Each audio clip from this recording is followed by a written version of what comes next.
Your home for the Jayhawks, Lions, and Firebirds is FM 1017 and 1320 KLWN. Depend on it.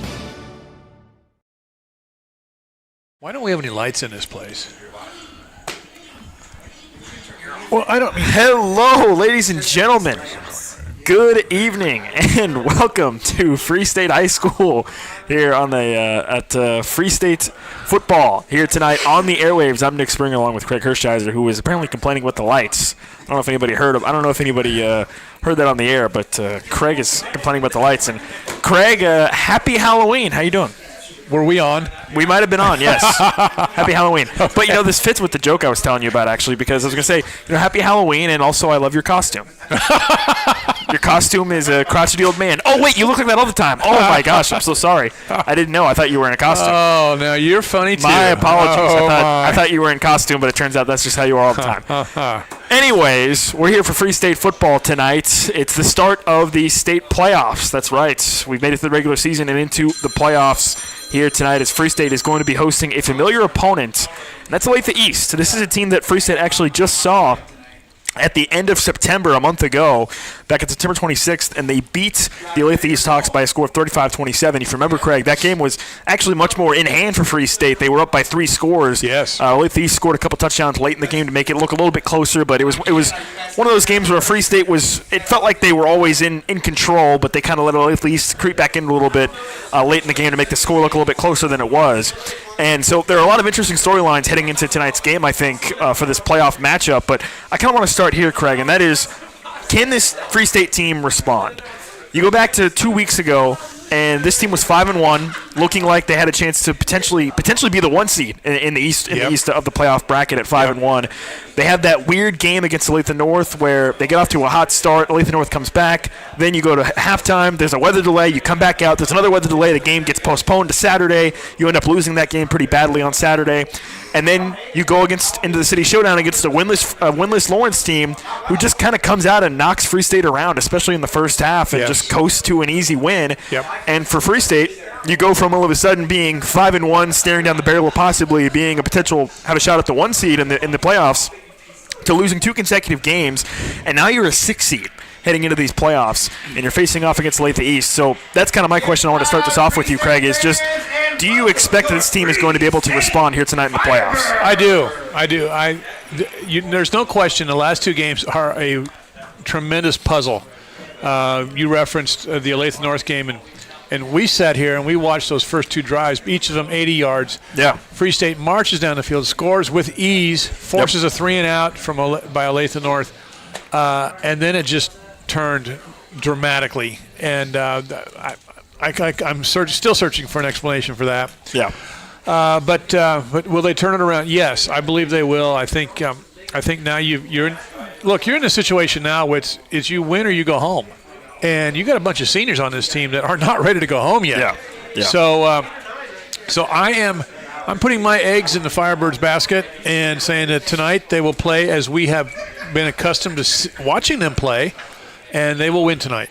Well, it's so funny, Craig, because at the start of the season, you had a couple positive results. You beat a Gardner-Edgerton team who ended up having a really strong season. Yes. You have a tough loss against Manhattan, but you start to build up. You have a couple really great wins on the road, including against a pretty good Olathe South team. Yes. And what was our kind of takeaways from those games is, hey, this team has found their identity. This team has found who they are and what they're going to be going forward. Well, I think it's pretty clear that they've lost that again over these past 6+ quarters, if you want to call it that, over the last 2 games. And so the question becomes, can they basically rediscover what that combination of what they had that was working for them when they were kind of rolling up to that 5-1 record? That identity has got to start at the line of scrimmage. Yeah.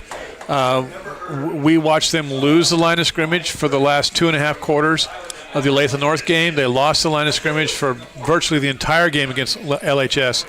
So your guys in those down positions, those down lineman positions, offensively and defensively, they've got to win the line of scrimmage. Yeah, 100% agree with that. Because I think that is part of the identity of why we saw them be so successful is they were able to lean on that and lean on their power run game as well, which really helped them. So that'll be something to keep an eye on here tonight. And then, you add all that up as well to the fact that you're playing against a team that you've already seen this season in Olathe East, a team that you've already faced off against back earlier in September. Now, one quick note on Olathe East. Their top player, in my opinion, that I've seen, and he had a really big game against Free State back when they played in December, Benji Burton, he's not going to play tonight for Olathe East. So that's a pretty significant loss for the Hawks, and I'll be curious to see how they respond to that with him out of the game. He had a big 80-plus yard touchdown catch against Free State when they played. He's not going to play tonight. On the flip side for Free State, we got word from Nolan Henderson, our sort of Free State insider, that Cameron Saub is going to be back on the field for Free State, which is a big gain for them. We're talking about the line of scrimmage, and he's a part of that for sure. So getting him back is nice. Free State, by the way, it came onto the field. They're wearing their all-black uniforms, black jerseys with black pants and white helmets. Now, Craig, we've got a somewhat bizarre situation unfolding here. I don't know if you noticed, but we seem to be missing something on the field. Have you noticed that? Olathe East? Olathe East, I don't know where they are. They're not on the field, though. Free State, the sideline is just kind of standing around waiting on them, which is what we're doing as well. the Olathe East team has not come out of their locker room onto the field yet, so I guess we're just kind of in a holding pattern on that. But yeah, this is an interesting matchup because of that fact that this is a team that you've already seen once early this year. And again, it was a game that Free State was largely in control of for a majority of the game before Olathe East got a couple late scores to make it look a little bit closer in the end. Now, something else that's interesting about this game, Craig, as well, is the fact that whoever wins this game, they already know who their opponent is going to be. When you look at the state brackets, that's because last night it was the 3 seed in the bracket. If you're looking at it, it's quadrant 2 in the lower left is Shawnee Mission Northwest and Lawrence. Actually, funny enough, LHS played in the 3-11 matchup, and Shawnee Mission Northwest won that game 50-40. It was a crazy game, lots of points. Lawrence actually ended up perhaps being inspired off the City Showdown win, had a pretty strong performance, but they lose. So Shawnee Mission Northwest has advanced, and they're going to play the winner of this game here tonight between Free State and Olathe East. So that's something else to keep in mind, is that you already know who your next opponent will be if you can win this game. Now, obviously, you don't want to consider that at all if you're on the field, because, as you mentioned earlier, Craig, this is win or go home, right? So if you don't win this game here tonight, nothing else matters. Next week does not matter. So the goal is the same goal that it should be every week. Be 1-0 after tonight. And so I think there's a couple of little traps here for Free State. One, they've beaten Olathe East already, and as you mentioned, we're pretty much in control of the entire game. So you got to avoid that sense of, we've seen these guys before and we handled them. And then you also got to avoid that looking ahead to next week, who you're going to play. Shawnee Mission Northwest does not matter tonight, okay? It's got to be these guys in the all-whites across the field. And they have just taken the field, by the way, to a chorus of boos from the Free State crowd. So the Free State crowd is locked in, Craig. They're ready to go on this Halloween night. And by the way, one of the point on Olathe East that maybe I think could add to your point about the potential of a trap is that this Olathe East team, they're 3-5. But they started this year 1-5, Craig. They're 2-0 in their last 2 games. They beat Shawnee Mission West, and then they beat Olathe North last week. That we just talked about was a team that came in and ended up beating Free State here over 2 days because of the weather delay into Saturday. So, Olathe East, you could make the argument, might be playing some of their best football they've played all season coming into tonight's game. Yeah, that comparing scores, that's a dangerous thing. That is just a dangerous thing. So hopefully. This team, these players, the staff, they're locked in. They've done their film study, they've done their game preparation, and all they're thinking about tonight is what they have to do in order to win this football game. Well, luckily, since Olathe East finally took the field, we have the meeting of the captains at midfield and the coin toss happening at the moment. I mentioned Free State in some black uniforms, black jerseys with black pants. And Craig, correct me if I'm wrong, I don't believe we've seen these uniforms yet this season. I believe this is a debut. I think you're correct. For this season for Free State. So. Black uniforms, black jerseys, black pants with kind of a silver lettering and numbering on the jerseys, white helmets with the black numbering on them and a Firebird on them as well. And it looks like Olathe East won the toss, and Free State will get the ball first. But the captains will shake hands one final time before we're about ready to get this game going, Craig. And you kind of did a good job of outlining it. Just go 1-0 tonight, and then you start worrying about next week. Exactly. Yep, that's got to be your mindset. So, I'm hoping that they're as healthy as they can be at this time of the year. Everybody's banged up. Everybody's got some injuries, or maybe they're missing a guy or two. But hopefully, this team is as healthy as it can be at this point, and they're ready to go. They've shaken off the last couple weeks, and ready for tonight. 12 minutes on the clock in the first quarter as both teams huddle up and prepare to send their special teams onto the field to kick this game off. It is the state playoffs. This is the opening round. Win or go home. Your season for one of these teams is going to end on this field tonight, and for the other, they'll be heading to take on Shawnee Mission Northwest next Friday. So obviously a lot on the line for these seniors on both sides, for both Free State and Olathe East. It's the Battle of the Birds tonight. It is the Battle of the Birds, the Hawks and the Firebirds. Craig, who wins in a battle between a Hawk and a Firebird? I'm going to say, like the mythical phoenix, okay, the Firebirds will rise from the ashes of the last 2 weeks, spread their wings, and they will soar to a victory. Hopefully you are right. Olathe East is going to kick this ball off from left to right. By the way, it is the perfect fall evening weather-wise. Temperatures in the mid to lower 50s. I will say, walking in about an hour ago, there was a little bit of a light sprinkle out there, but I think that's mostly subsided. There wasn't any weather specifically in the forecast, so we're not expecting any. But there was just a brief light drizzle out there walking into the stadium a little over an hour ago.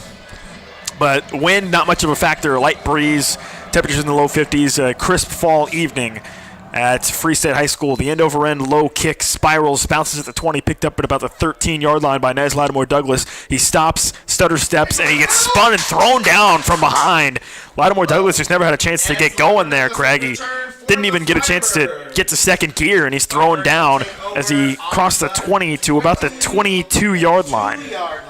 The kick was short. It took a nice hop for Nez, who gathered it in pretty easily. He was just a little indecisive about which way he was wanting to go, and that indecision came back to bite him pretty hard. Here comes this Free State offense led by Finn Moore at quarterback. They start in the shotgun, going from right to left across the radio dial here in the first quarter, and it's a straight quarterback power running to his left. Finn Moore breaks one tackle and then gets wrapped up as he got to the 30-yard line. It's an 8-yard run on first down, and that's a positive sign for what we're talking about in the pregame, Craig, about controlling the line of scrimmage. Finn Moore, straight quarterback power, nothing cute about it, and he gets 8 yards. Just line up, fire off the line of scrimmage, win your one-on-one battle, pick up 8 yards. They got him actually across the 30 to the 31. Second and short coming up. 4 receivers. They send to their tight end in motion down the line of scrimmage to the right. It's a dive play running straight ahead. Brittingham bounces it to the outside. He's sprinting up the near sideline, and he steps out of bounds, but he's got the first down on a pretty strong gain. They've got him marked out at the 38, it looks like. So he picked up about 7 yards on the run, but he had his high knees pumping down the near sideline before he stepped out. Yeah, good burst out there. Firebirds won the edge on that particular play, and Brittingham able to bounce out, pick up nice yardage down the sideline. Yeah, and Craig, I don't believe that play was designed for him to bounce out like that, but the interior run was not there, so some nice vision from Brittingham as well to find the gap in the defense. They marked him out at the 39, so it's an 8-yard run for Brittingham. Regardless, it moves the chains. Here goes Beckham in an orbit motion. They swing it to him in the flat towards the far sideline. He stops and now tries to reverse field, cuts up to the middle, and he stopped for no gain in the middle of the field. A really nice play made defensively there by Olathe East. On the tackle was Avon Milford in the middle of that defense for the Hawks, and it's no gain on the play on the swing pass to Beckham. Boy, Beckham actually did a nice job just to get back to the line of scrimmage. Yeah, that time Olathe East had the edge completely sealed, and Beckham slammed on the brakes and tried to cut it back up, but no gain. 2nd and 10 at the 39. Waist-high snap for Finn Moore. Straight quarterback run. He bounces it to the outside, running left. He breaks a tackle, still on his feet, shakes another tackler. He's sprinting inside the 40, across the 35, down to the 30 of Olathe East, and he's finally brought down there. A huge run from Finn Moore. And there, Craig, you saw his explosiveness. He got to the second level and found another gear, shucked a tackler, and he's all the way down to the 30-yard line. He did what he does so well, and that's shake off a tackle. Yep. A lot of that initial contact does not bring him down. He's able to shake it off and then keep his legs moving and gain extra yards. A 31-yard run by Finn Moore down to the Olathe East 30-yard line. 1st and 10, 10-15 remaining in this first quarter. They want a bubble screen towards the far sideline. It's complete there across the 25 and dragged down to about the 22-yard line. and they tackle him there for a short gain, or for a decent gain. Penton McDaniel makes the catch and sprints to the far sideline for a gain of 8 down to the 22. 9:55 remaining in this first quarter. No score. This is the opening drive of the game, but Free State is near the red zone, 2nd and 2 at the 22-yard line of Olathe East. They've got trips bunched up towards the far side. Now they bring him in motion. It's a jet sweep to Beckham. He cuts upfield, tries to stiff-arm a defender, but he's thrown down. He's got the first down, though, as he crossed the 20 to about the 19. On 2nd and 2, he gains 3, and that will move the chains. Boy, it looked like there was more to be had, but the tackler closed really quickly. Yeah, Beckham did a nice job of taking that contact and still gaining the first down. Yeah, that was a strong play from the secondary of the Olathe East defense, but it did, as you mentioned, Craig, still move the chains for Free State down to the 19, and the Firebirds are in the red zone with 9:15 remaining in the first quarter. They go to a bit more of a power look here. They hand it off running straight ahead with Brittingham. He cuts to the outside. He's got a burst, and he's into the end zone for a touchdown. Brittingham got to the second level untouched, and he goes and scores. It's a 19-yard run from Madden Brittingham. And this Free State offense looks like they might be back. They score under 3 minutes to open this game, and it's 6-0. Free State leads. Boy, quite a nice mix of Finn Moore and Madden Brittingham with just enough of the other guys mixed in there to keep Olathe East from keying on those two guys. With 9:06 remaining in the first quarter, Free State leads 6-0, and it's Jones on to kick the extra point to make it 7. And the kick is good. 7-0, Free State leads. A 19-yard touchdown run by Madden Brittingham gets the scoring started for the Firebirds.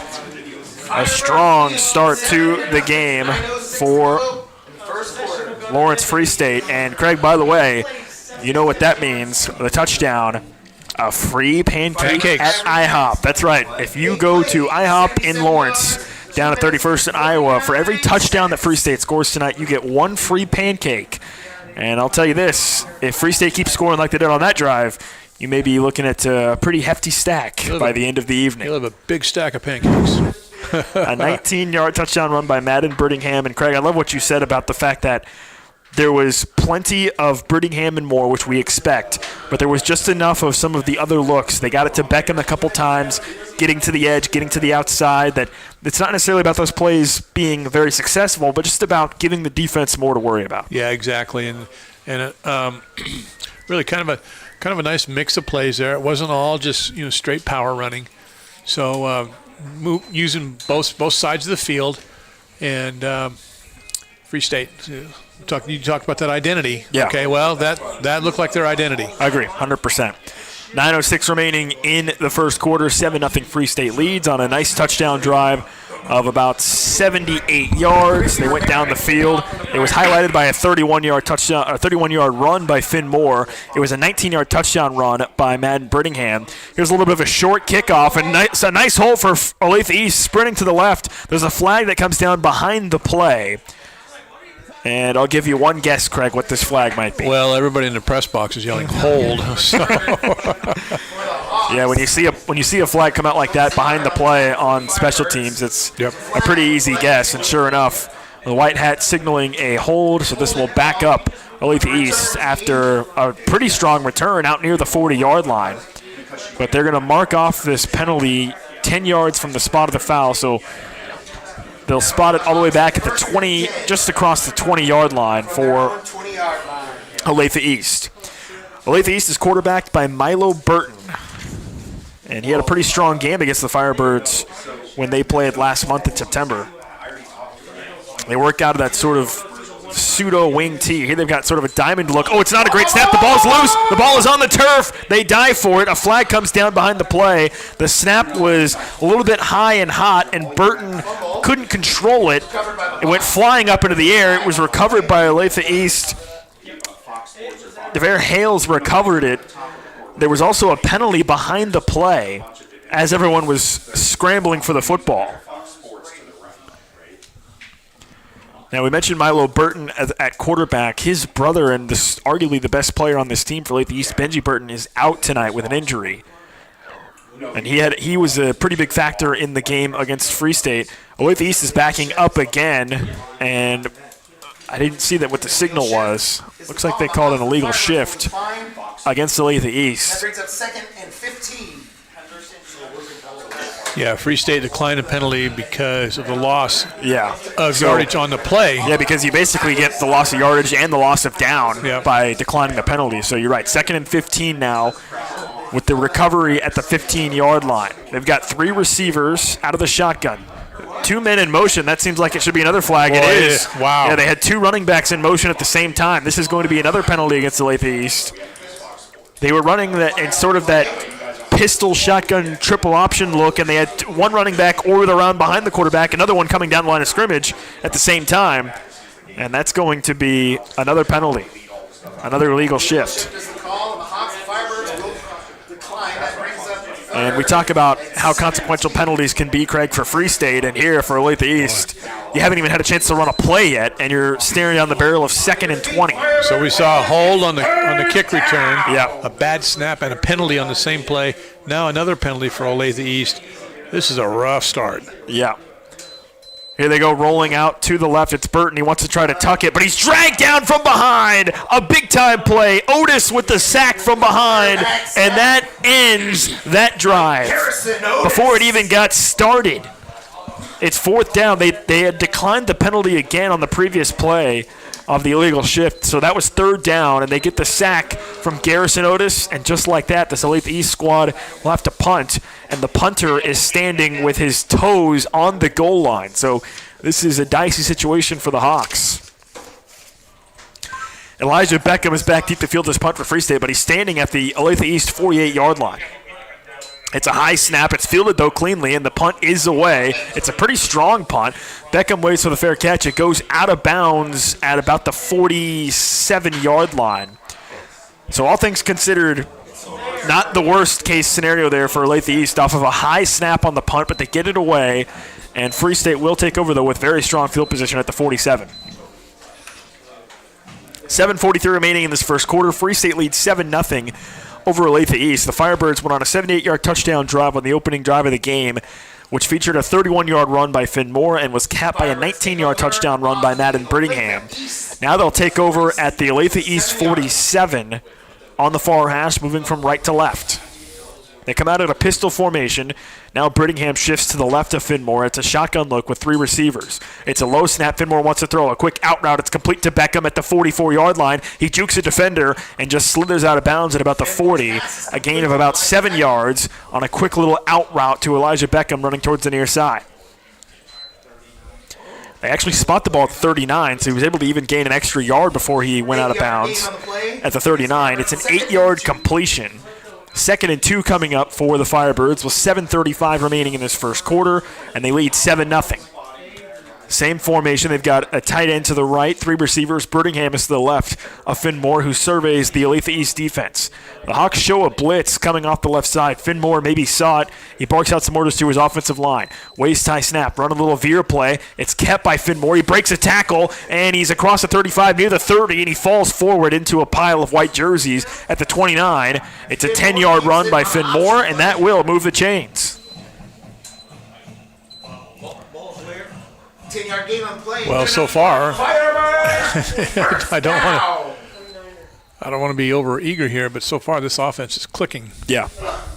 So far it looks like they've gotten back to that identity we talked about in the pregame. Finmore and Madden Brittingham plus the offensive line making plays. Now they've got an H-back to the left. It's Prescott. He goes in motion to the line of scrimmage. They hand it off on a sweep play to Brittingham. He tried to juke a defender, and he just falls forward, getting as many yards as he could to about the 26, a gain of 3 as he ran right behind the younger Wilmus, Reese Wilmus, to the right side. 3-yard gain on the play. Brings up 6:45 remaining in the first quarter. 7-0 Free State leads, and the Firebirds are knocking on the door of the red zone once again. This time they go with a bit more of an empty look, Craig. We have not seen much of this from this squad this season. It's an empty look. They've got 4 receivers. Brittingham is slot to the right with Finmore all alone out of the shotgun. He takes a snap, throws a quick little hitch route. The pass is broken up, incomplete. It looked like for a moment he nearly had it, but it's knocked away on defense by Olathe East. Jonas Launer. It was Jonas Launer, the intended receiver, and it looked like he had his mitts on it, but couldn't quite secure it through contact. Now it's 3rd and 7 for Free State at the 26-yard line. 6:21 remaining in this first quarter. And you have to wonder if this might be 4-down territory for the Firebirds on a 3rd and long 7. Empty look again. Same formation. Brittingham is slot to the right. Now he comes in motion behind Finmore. It's a speed option out of the motion. Running to the left. They pitch it to Brittingham. Brittingham at the 25. Tries to use his speed. He's got the edge. Does he have the first down? It will depend on the spot. It looks like he got it. Yes, he needed the 19. They've got it marked all the way down to the 17 as he sprinted towards the near sideline and outran that Olathe East defense for the first down. Same initial formation. They just ran a different action out of it. Yeah. So, a couple things. The pass play on second told me that they were going to go for it if they needed it, even if they had to go for it on 4th down. But then they line up in the same alignment, and they just run a different action. And that speed option with Brittingham out on the edge there gets them the first down. Trips to the right. 6:15 remaining in the first quarter. They run it straight ahead with Finmore kept it. He pulled it out of the midsection of Brittingham at the last second and just tunnels forward to about the 15. He only got 2 yards on the play. Pretty well defended there by the Olathe East defense. As we just crossed the halfway point of the first quarter, it's 7-0 the Free State Firebirds lead, and they are in prime position to extend that lead. 2nd and 8 at the 15-yard line. Trips to the right again as Finmore looks over the Olathe East defense. Waist-high snap. Run a little bubble screen towards the far side. It's caught by Beckham. He puts his foot in the turf and tries to sprint forward. He's wrapped up from behind, but he's inside the 10, near the 5, and he's got the first down. It'll be 1st and goal for Free State. Man, what's with all this passing? Yeah. Free State tonight. A nice little bubble screen. Pretty simple action there, and Beckham's able to catch it in stride, put his foot in the ground, and turn upfield. And he's got a strong gain down to the 5. It's 1st and goal. 5:25 remaining in this first quarter. Out of the shotgun, Finmore hands it off to Brittingham. He finds the gap, and he's in the end zone for his 2nd touchdown of the quarter. Brittingham, a little zig and a little zag, and he's in the end zone. It's 13-0. Free State leads.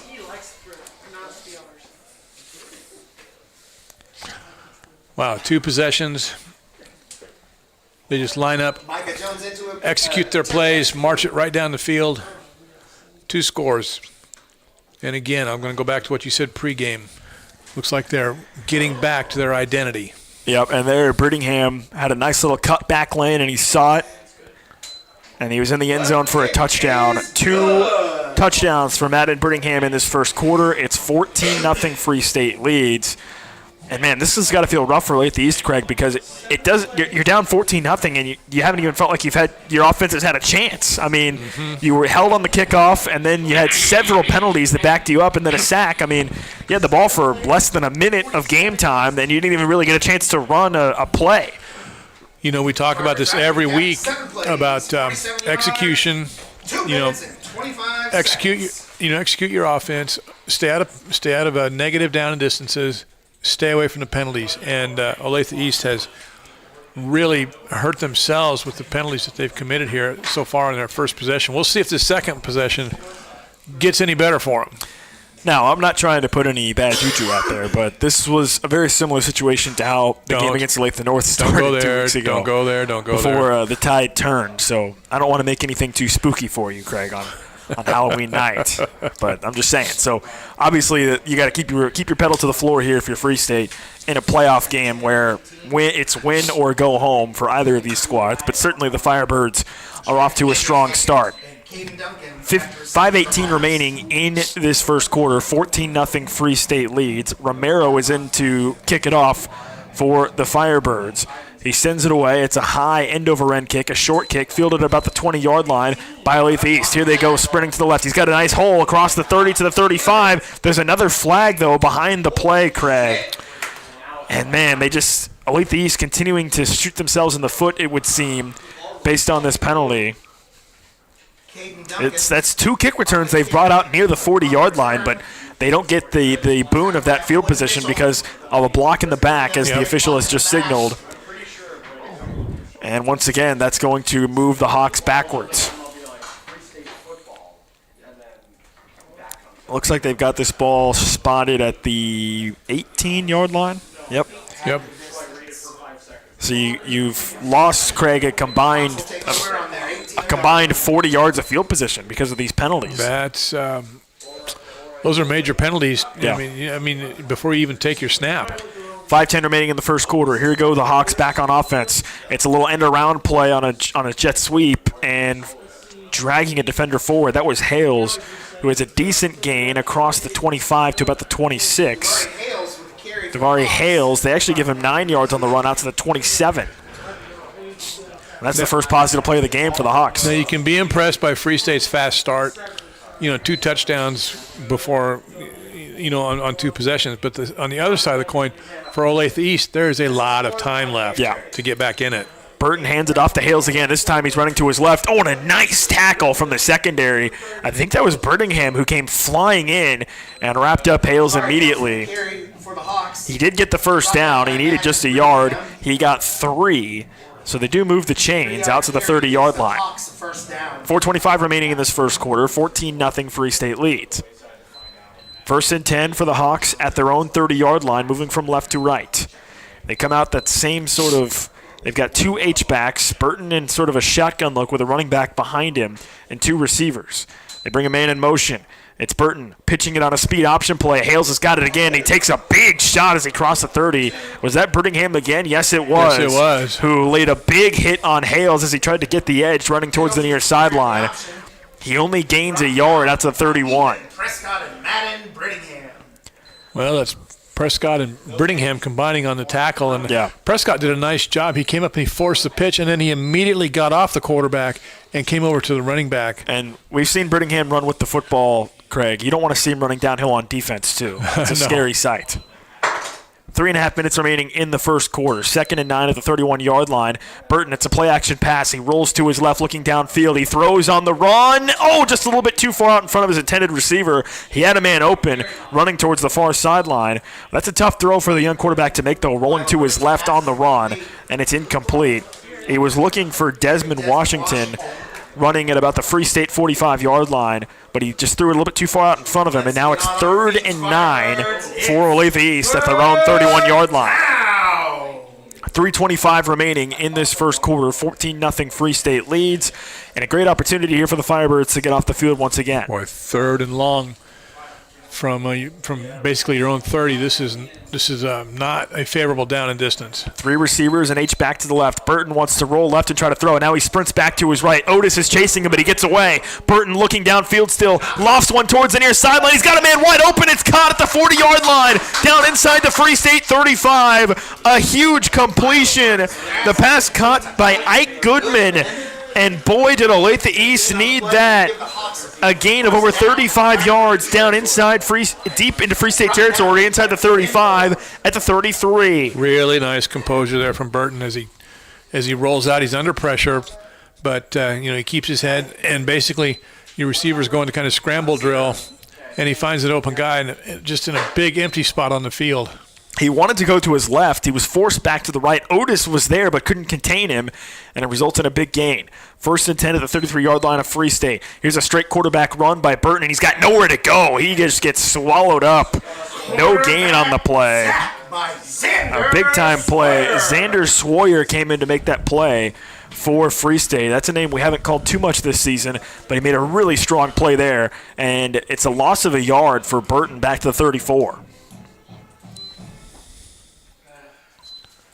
2nd and 11 at the Free State 34-yard line for Olathe East.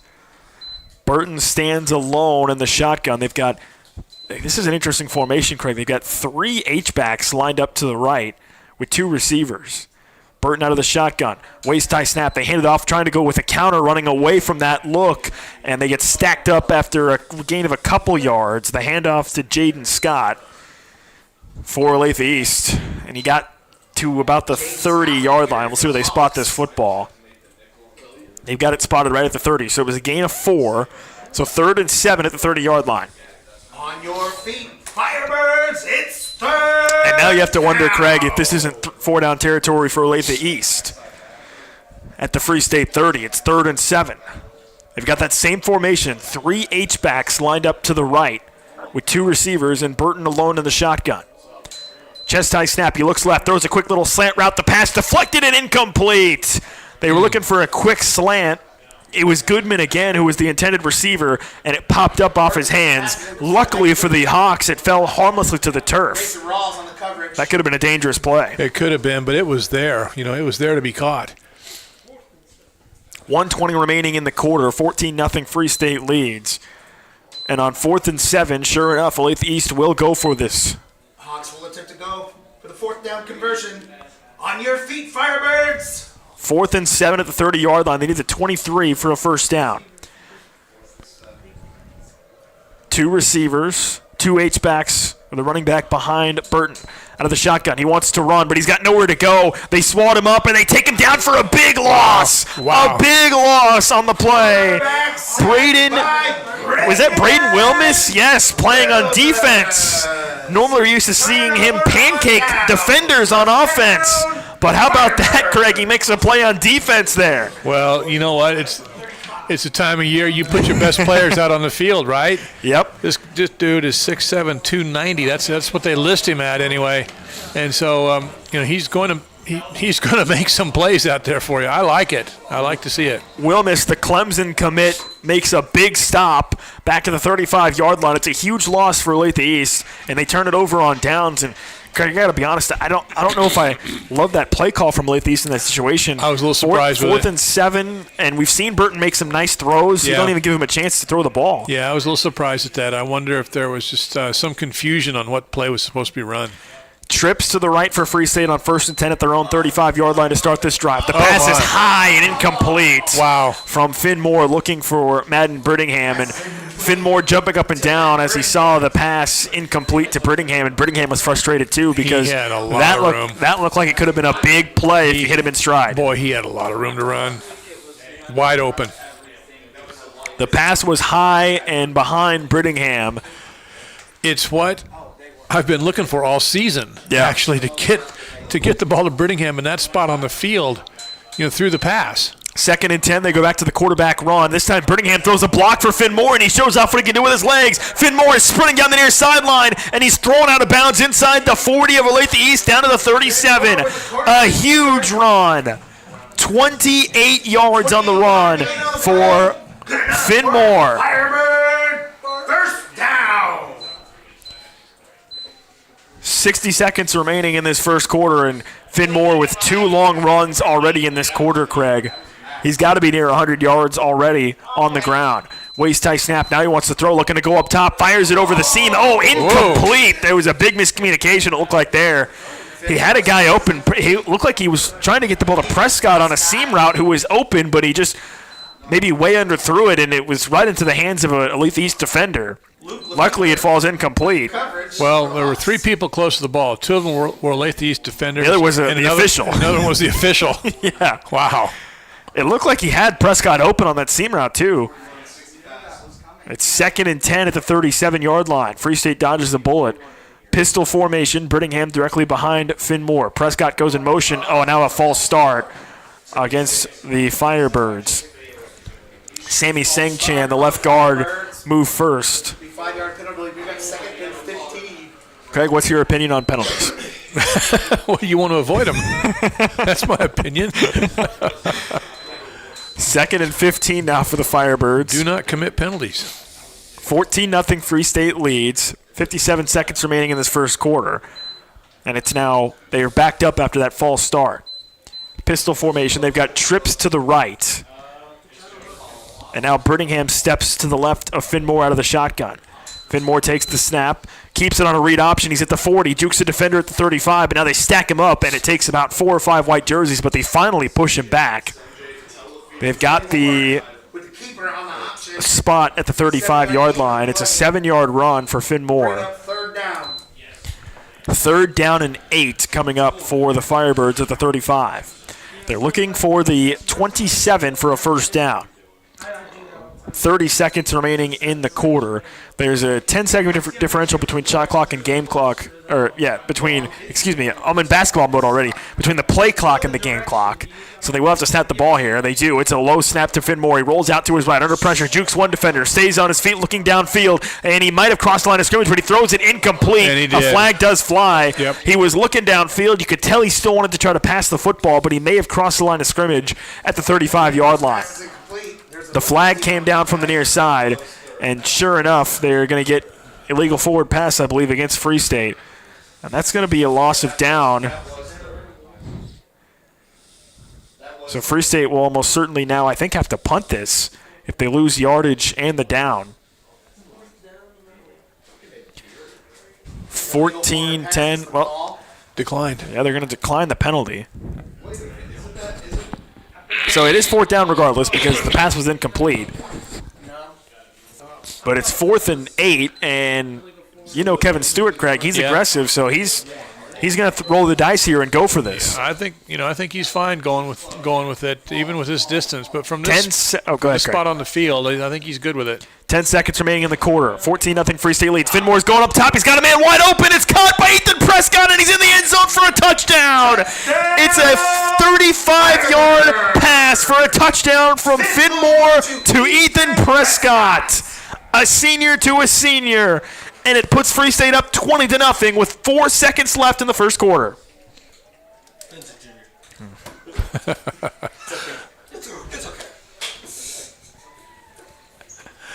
Well, we're used to Prescott making big plays on the defensive side of the ball, right? He comes up with big tackles for loss, maybe forces a fumble, recovers a fumble, but you know what? It's good to see him on a scoring play like that. Craig, I feel the need to acknowledge that the folks here in the press box keep me humble. And it turns out that Finmore is actually a junior. I was not going to say a thing. I was going to let that one slide. I was just going to let you live in it. I just feel the need to set the record straight on that one. I was Speaking happy. of setting the record straight, was the extra point good? I was too distracted. I don't know. Was the extra point good? I didn't see. Okay, it was. They added the points on the scoreboard. The scoreboard operator was too distracted by me, and didn't have the point on the board. You are having a night. I gotta say, holy cow, dude, this is rough. 21-0. Free State leads. You are among friends. 4 seconds. 4 seconds remaining in the first quarter. On a spooky Halloween night here at Free State High School. The goblins are out. The goblins are out. Yeah. No kidding. Oh, man. So with 4 seconds left, Free State will kick this ball off. Leading 21-0 after the 35-yard touchdown pass from Finmore to Ethan Prescott. By the way, that's 3 free pancakes. That's right. If you are thinking about getting that tonight on Halloween at IHOP at 31st and Iowa here in Lawrence. It'll be Romero again to kick this ball off from right to left with 4 seconds left in the quarter.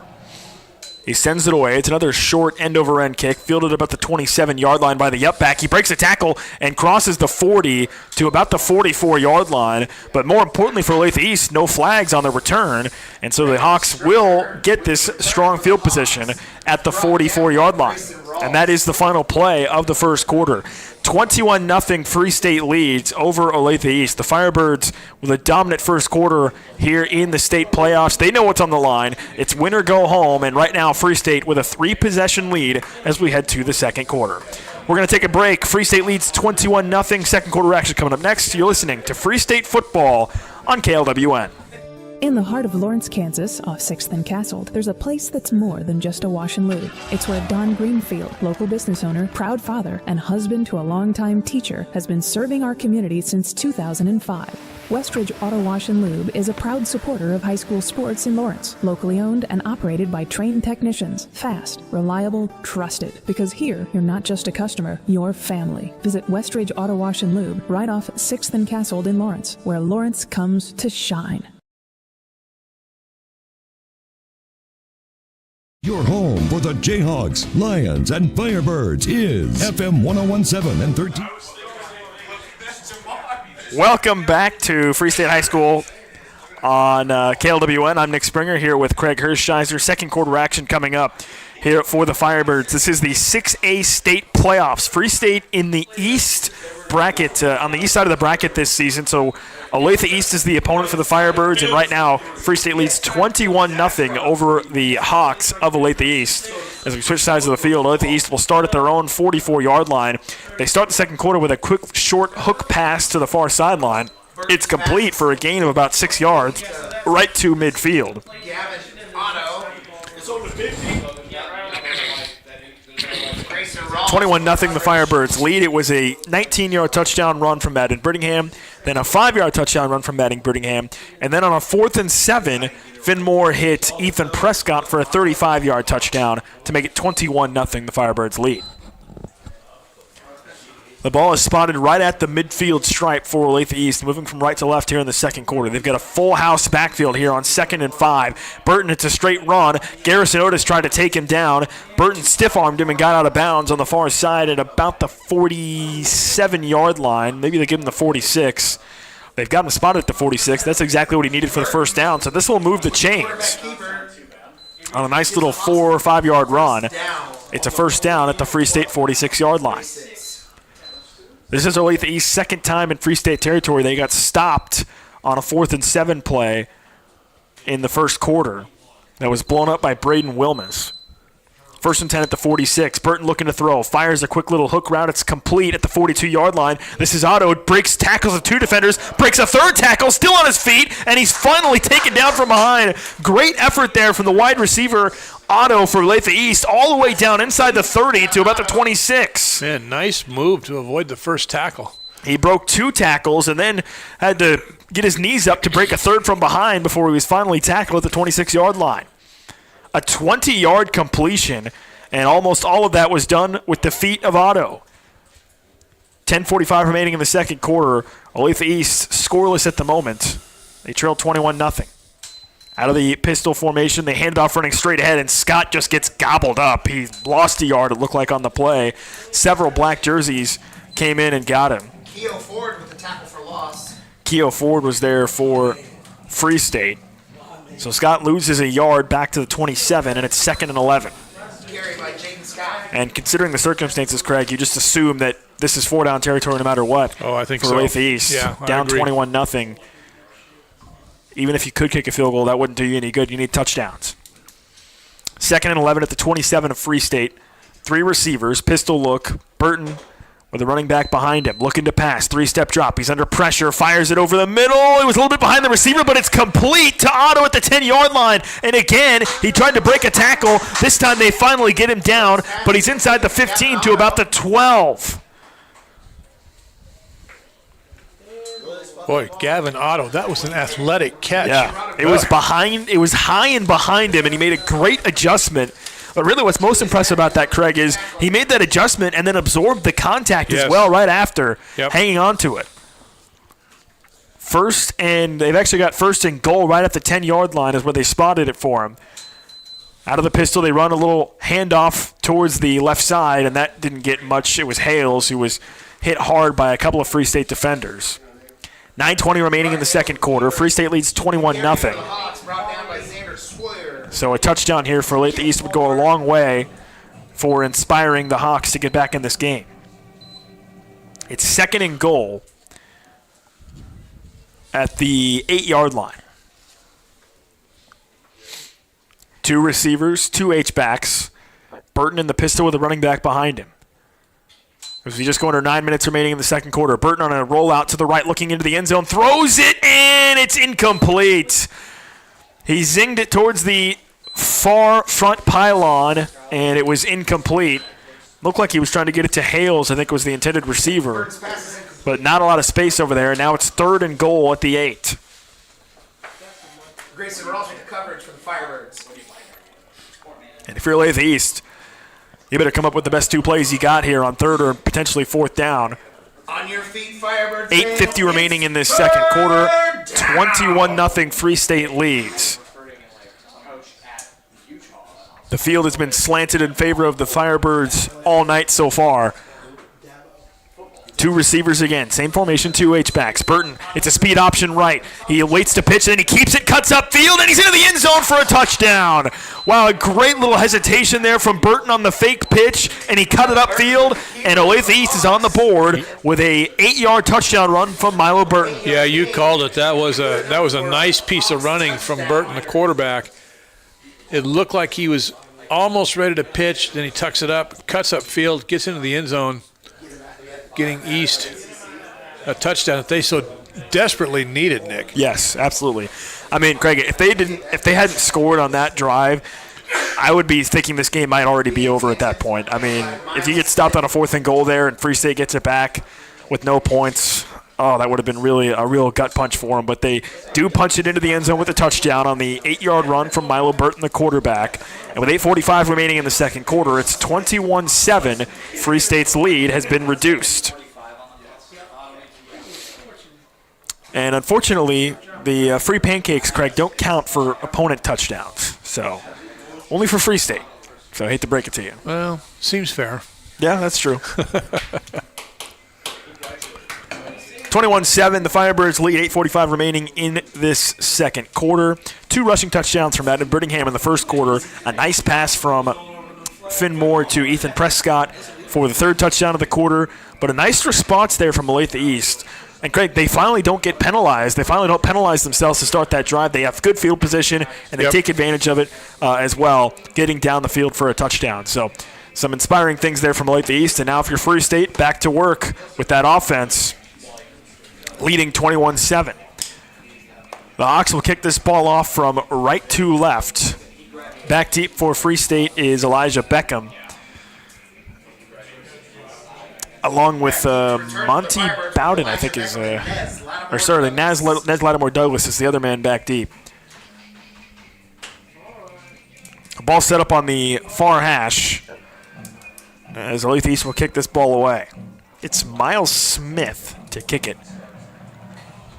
He sends away an oblong kick that's fielded by Beckham at about the 12-yard line. He's across the 20, and he gets smothered at about the 24-yard line. Not much of a return to speak of there for Free State, and the Firebird offense will take over at its own 24. 8:39 remaining in the second quarter. And this Free State offense, Craig, that's pretty much marched up and down the field so far in this game, will jog back out there. Now with only a 2-possession lead, but a chance to get back to what they do best, and that's run the football and dominate the line of scrimmage. Well, even when they had some trouble with penalties, they overcame those. So they've been operating at a pretty high level so far tonight. 1st and 10 for the Firebirds at their own 24-yard line. 8:39 remaining in the second quarter. They start with a speed option. It's a pitch to Brittingham at the 20, across the 25, and he is politely escorted out of bounds at about the 28-yard line. A short gain on the run towards the near sideline from Brittingham. 4-yard gain. 21-7, the Firebirds lead as they start this drive, moving from left to right. A 4-yard gain for Brittingham out to the 28-yard line. 2nd and 6 coming up for the Free State offense with the ball spotted on the near hash.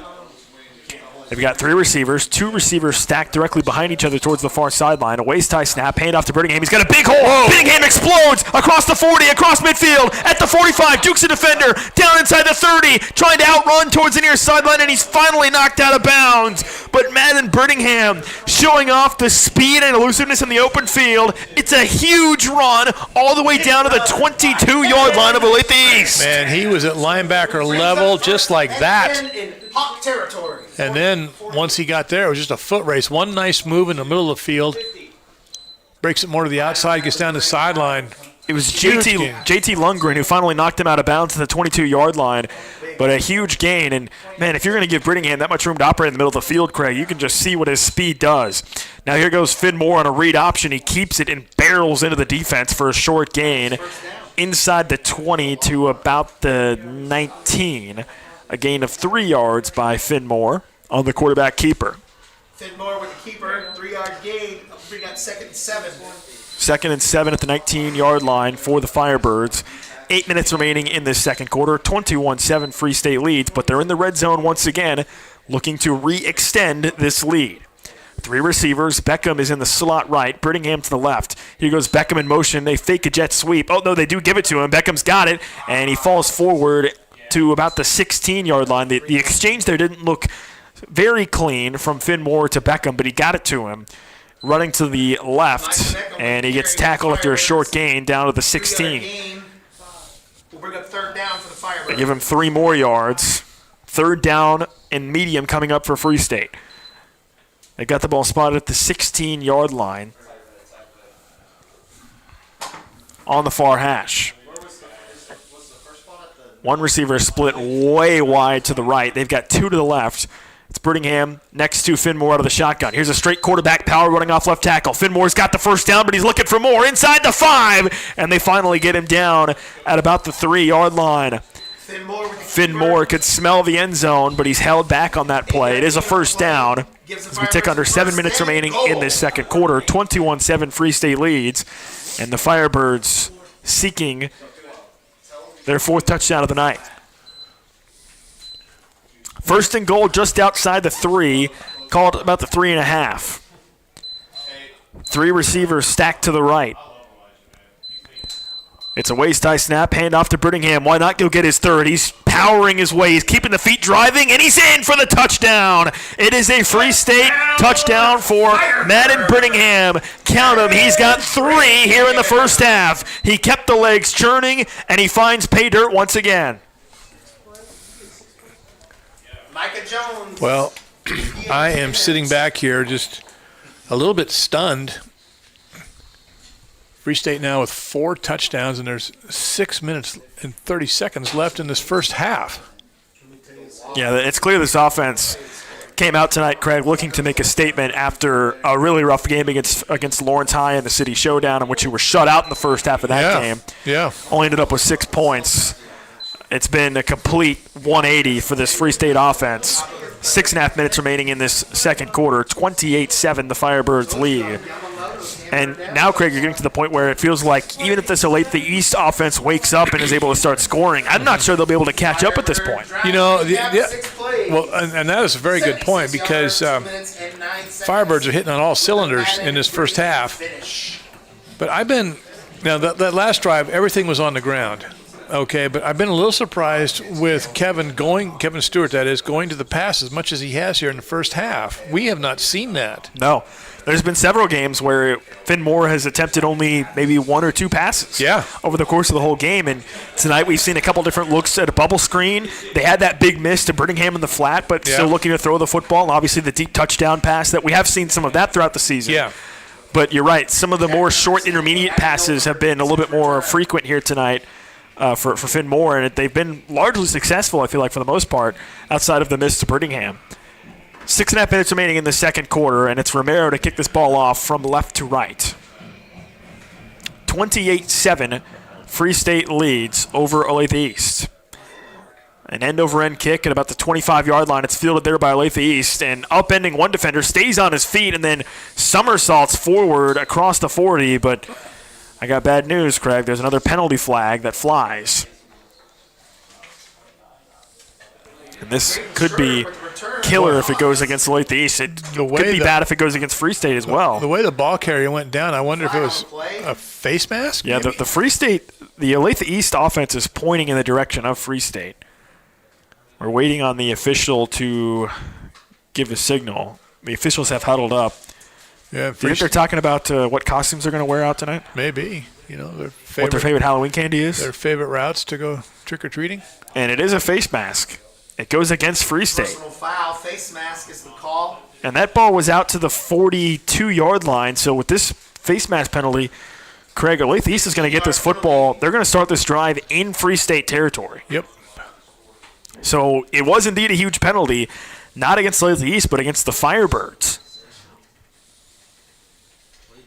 And this is where, Craig, if you're a Free State, you have a big lead, you're up 28-7, but you don't want to get sloppy. You don't want to slow down a little bit because this is an elimination game. This is a playoff game, which means that Olathe East has every reason to keep fighting until that clock hits triple zeros. And you don't want to give up a score right now because East gets the ball. Starts the second half. You're right about that as well. 6:23 left in the second quarter. Burton looking for the speed option. He keeps it, jukes the defender, and he's still on his feet at the 30, to the 20. He's sprinting for the end zone. Nobody's going to catch him. Wow. It's a one-play touchdown. Milo Burton, a 42-yard touchdown run.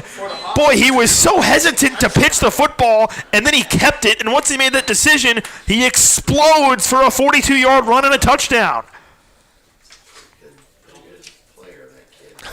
And they just kept stringing out the Free State defense, Craig, with that speed option. And then when he decided to keep it, there was nobody left.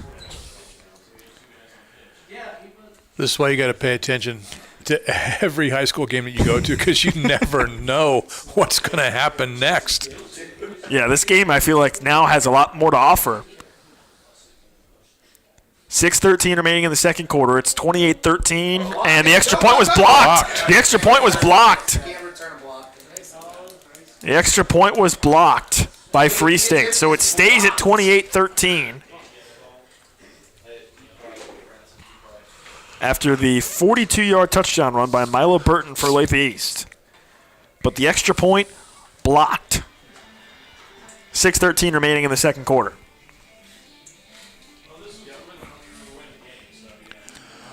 Well, now Free State gets the ball back with 6 minutes and 13 seconds. 13 seconds of plenty of time for them to go down and score. Well, you know what? I was just thinking I would love to see Free State have a patented 6-minute touchdown drive here to end this half, right? Let's end the half with the football, go down, get another score to add to your cushion heading into the locker room. As you mentioned, Olathe East is going to get the ball back to start the second half, so I don't think you really want to give the ball. I mean, there's still six minutes. That's a lot of time to burn off for the rest of this quarter, but we've seen Free State have drives that long before. So, and on the other side of that coin, this has been a first half of big plays. Yeah. So far. Several big plays on both sides. There's been big plays by both teams. Yeah. So, forget trying to predict anything that's going to happen, right? No Krexerdamus tonight? Nope, not tonight. Okay. From the right hash, Olathe East will kick this ball off from right to left. Too much spooky stuff going on. Yeah, no kidding. It is a weird night down on Elm Street, or I couldn't think of the street we're on.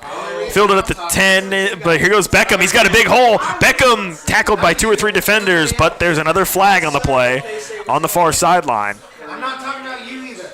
So the penalties were going against Olathe East to start the game, Craig, but now Free State has been picking up some significant penalties.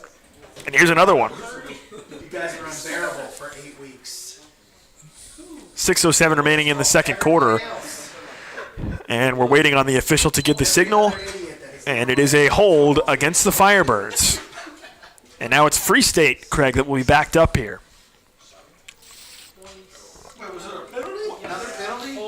Holding against Free State was the call. Sometimes things are going so well, you get a little sloppy. Your concentration isn't what it was, and then penalties start to happen or missed assignments. Well, and this is where you want to rely on your leadership, Craig, to keep everybody together, through a little bit of adversity. You still got a lead here. No need to really be too concerned, but you want to go out and continue to execute. 6:07 remaining in this second quarter. 3 receivers set. Out of the shotgun, Brittingham is to the left of Finn Moore. Finn Moore keeps it running to the left, and he takes a big hit. He kind of delivered the hit more than took it. It's across the 20 to about the 24-yard line. This drive started at the 18. They've got the ball spotted at the 25, and now a timeout called by Olathe East. So Olathe East calls a timeout after an 8-yard run. They started the drive at the 17, actually. It was an 8-yard run from Finn Moore out to the 25. And with 5:42 remaining in this second quarter, Olathe East calls timeout, their first of the half. So both teams will have a chance to huddle up here and talk things over. Free State leads 28-13. For the Firebirds, it was 21 unanswered to start this game, all in the first quarter. Brittingham with 2 rushing touchdowns, and then on a 4th and 7 play, Finn Moore hit Ethan Prescott for a 35-yard touchdown. That made it 21-0. In the second quarter so far, we've seen a Milo Burton 8-yard touchdown run, and then another Madden Brittingham touchdown run, his 3rd of the game. And then just a moment ago, a 42-yard touchdown run by Milo Burton for Olathe East to make it 28-13, but the extra point was blocked. And so the Firebirds still lead by 15 here with 5:47 remaining in the second quarter. So for East, we've seen Milo Burton with some big plays. Yeah. And we've seen Gavin the receiver, Otto. Gavin Otto, with some big plays. Yep.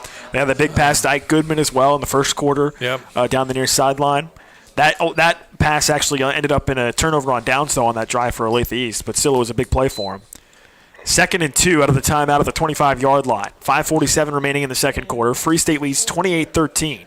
Ball on the far hash. Low snap to Finn Moore. He's running all the way, running right. Somebody grabbed a hold of his jersey, slowed him down a little bit, but he still powers forward to about the 30, and that's enough to move the chains. It's a first down at the 30-yard line. And that just shows you the power of Finn Moore, Craig. Somebody had a hold of his jersey, and it didn't matter. It didn't slow him down. He just kept running. Well, as we've said all season with Moore and Brittingham, you're not going to bring those guys down by yourself or if you're not committed to the tackle. And so we've seen both of those players all year just make so many extra yards after initial contact. 5:15 left in the first half. First and 10 at the 30. It's a speed option, but Finn Moore this time has nowhere to go, and he's swallowed up by about 4 or 5 white jerseys. They tackle him for a big loss. Olathe East blows that one up. It's a loss on the play. On the tackle for Olathe East was Davion Murray for the Hawks, and they lose a couple yards on the play. Well, they marked the ball right back at the line of scrimmage, which I think feels fortunate for Free State. It looked like he had lost a couple. It sure did look like that way. But instead, it's 2nd and 10. But Olathe East from the snap, their front seven, they were in the Free State backfield.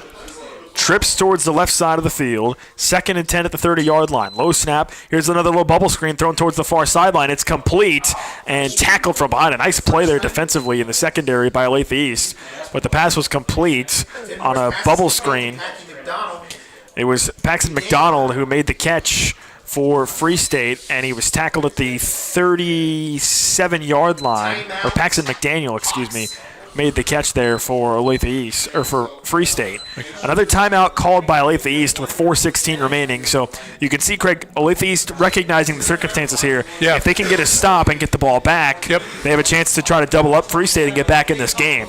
So this third down takes on a little bit more consequence here for the Firebirds, because if Olathe East gets this stop here, they're going to have the ball back with about 4 minutes left in the half with a chance to go down and try to make it a one-possession game. Yeah, and Free State's really not in a favorable field position to go for it on 4th. I don't think so either.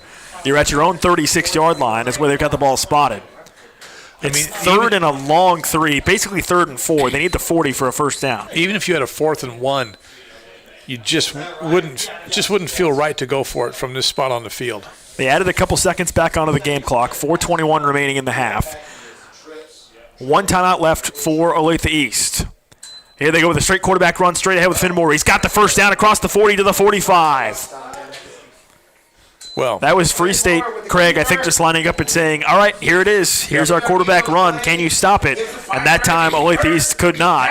It's a first down out to the 45-yard line. And we can stop speculating about what would happen if it went to 4th down. A 9-yard run by Finn Moore, running straight ahead. 4 minutes remaining in the half. 3 receivers, a double stack towards the near side. Prescott goes in motion to the line of scrimmage. They hand it off to Finn Moore running straight ahead. This is Brittingham. He shakes off a tackle, and there he goes! Wow. Brittingham hits another gear. He's leaving everybody in the dust at the 10 to the 5. Touchdown! His 4th of the half. Brittingham breaks a tackle, and he turns on the Jets. Man. See you later. No 4 in the first half. No flags, and like we were talking about just a few minutes ago, it's been a half of big plays, and there's another one from Free State, and specifically Madden Brittingham gets through that initial line of scrimmage, shakes off a tackle. He's in the secondary, and not a lot of guys are going to catch him. A 55-yard touchdown run by Madden Brittingham, and this half of big plays continues, Craig. And the extra point is good. It's 35-13. 13 Free State leads. My goodness, 35 points in the first half. Craig, if you pay attention to high school football across the state in these playoffs, there's been some very high-scoring playoff games. Yes, there were. To start this first round. If you go back to last night, Olathe West played Shawnee Mission West, and it was 63-42. And that one, we mentioned the Lawrence High against Shawnee Mission West. It was 50-40 there. Gardner Edgerton played Shawnee Mission and also won 56-21. So there's been a lot of points to start these playoffs. Yeah, it's really. I saw those scores too, and I just thought this is quite a phenomenon for these teams to be racking up this many points. Yeah, I mean, you just have to wonder if maybe over the course of the season the defenses just kind of wear down a little bit and not as effective in the playoffs. But yeah, lots of points. And lots of points here tonight as well, which, by the way, if you're in Lawrence, that benefits you because for every touchdown that Free State scores tonight, you can get a free pancake at IHOP at 31st and Iowa in Lawrence. They've got 5 first-half touchdowns, Craig. 5 first-half touchdowns. And the guys all down the line here in the press box. They are counting 1, 2, 3. They're counting those. They're counting those pancakes. I'm not the greatest at math, but 5 touchdowns equals 5 pancakes. IHOP better get ready. 3:46 remaining in the first half. Got some big dudes up here that want to go after those 5 pancakes. They could probably put away some pancakes. I have no doubt about that. 3:46 remaining in the half. 35-13 Free State leads. Now Micah Jones is in to kick off for the Firebirds from left to right. And it's Ben Jones kicking off. There was some confusion by Olathe East. They had some guys running on and off the field in their special teams. It looks like they're all set now. There's 3:46 remaining in the half. And the kickoff from Jones is towards the near side, fielded at about the 9-yard line by the Hawks, across the 15 to the 20, to the 25, to the 30. He's got a hole at the 35. Oh, the kicker, Jones, tried to slow him down, and I think he made the tackle as they pile drive him to the turf as he crossed the 45 near the 46.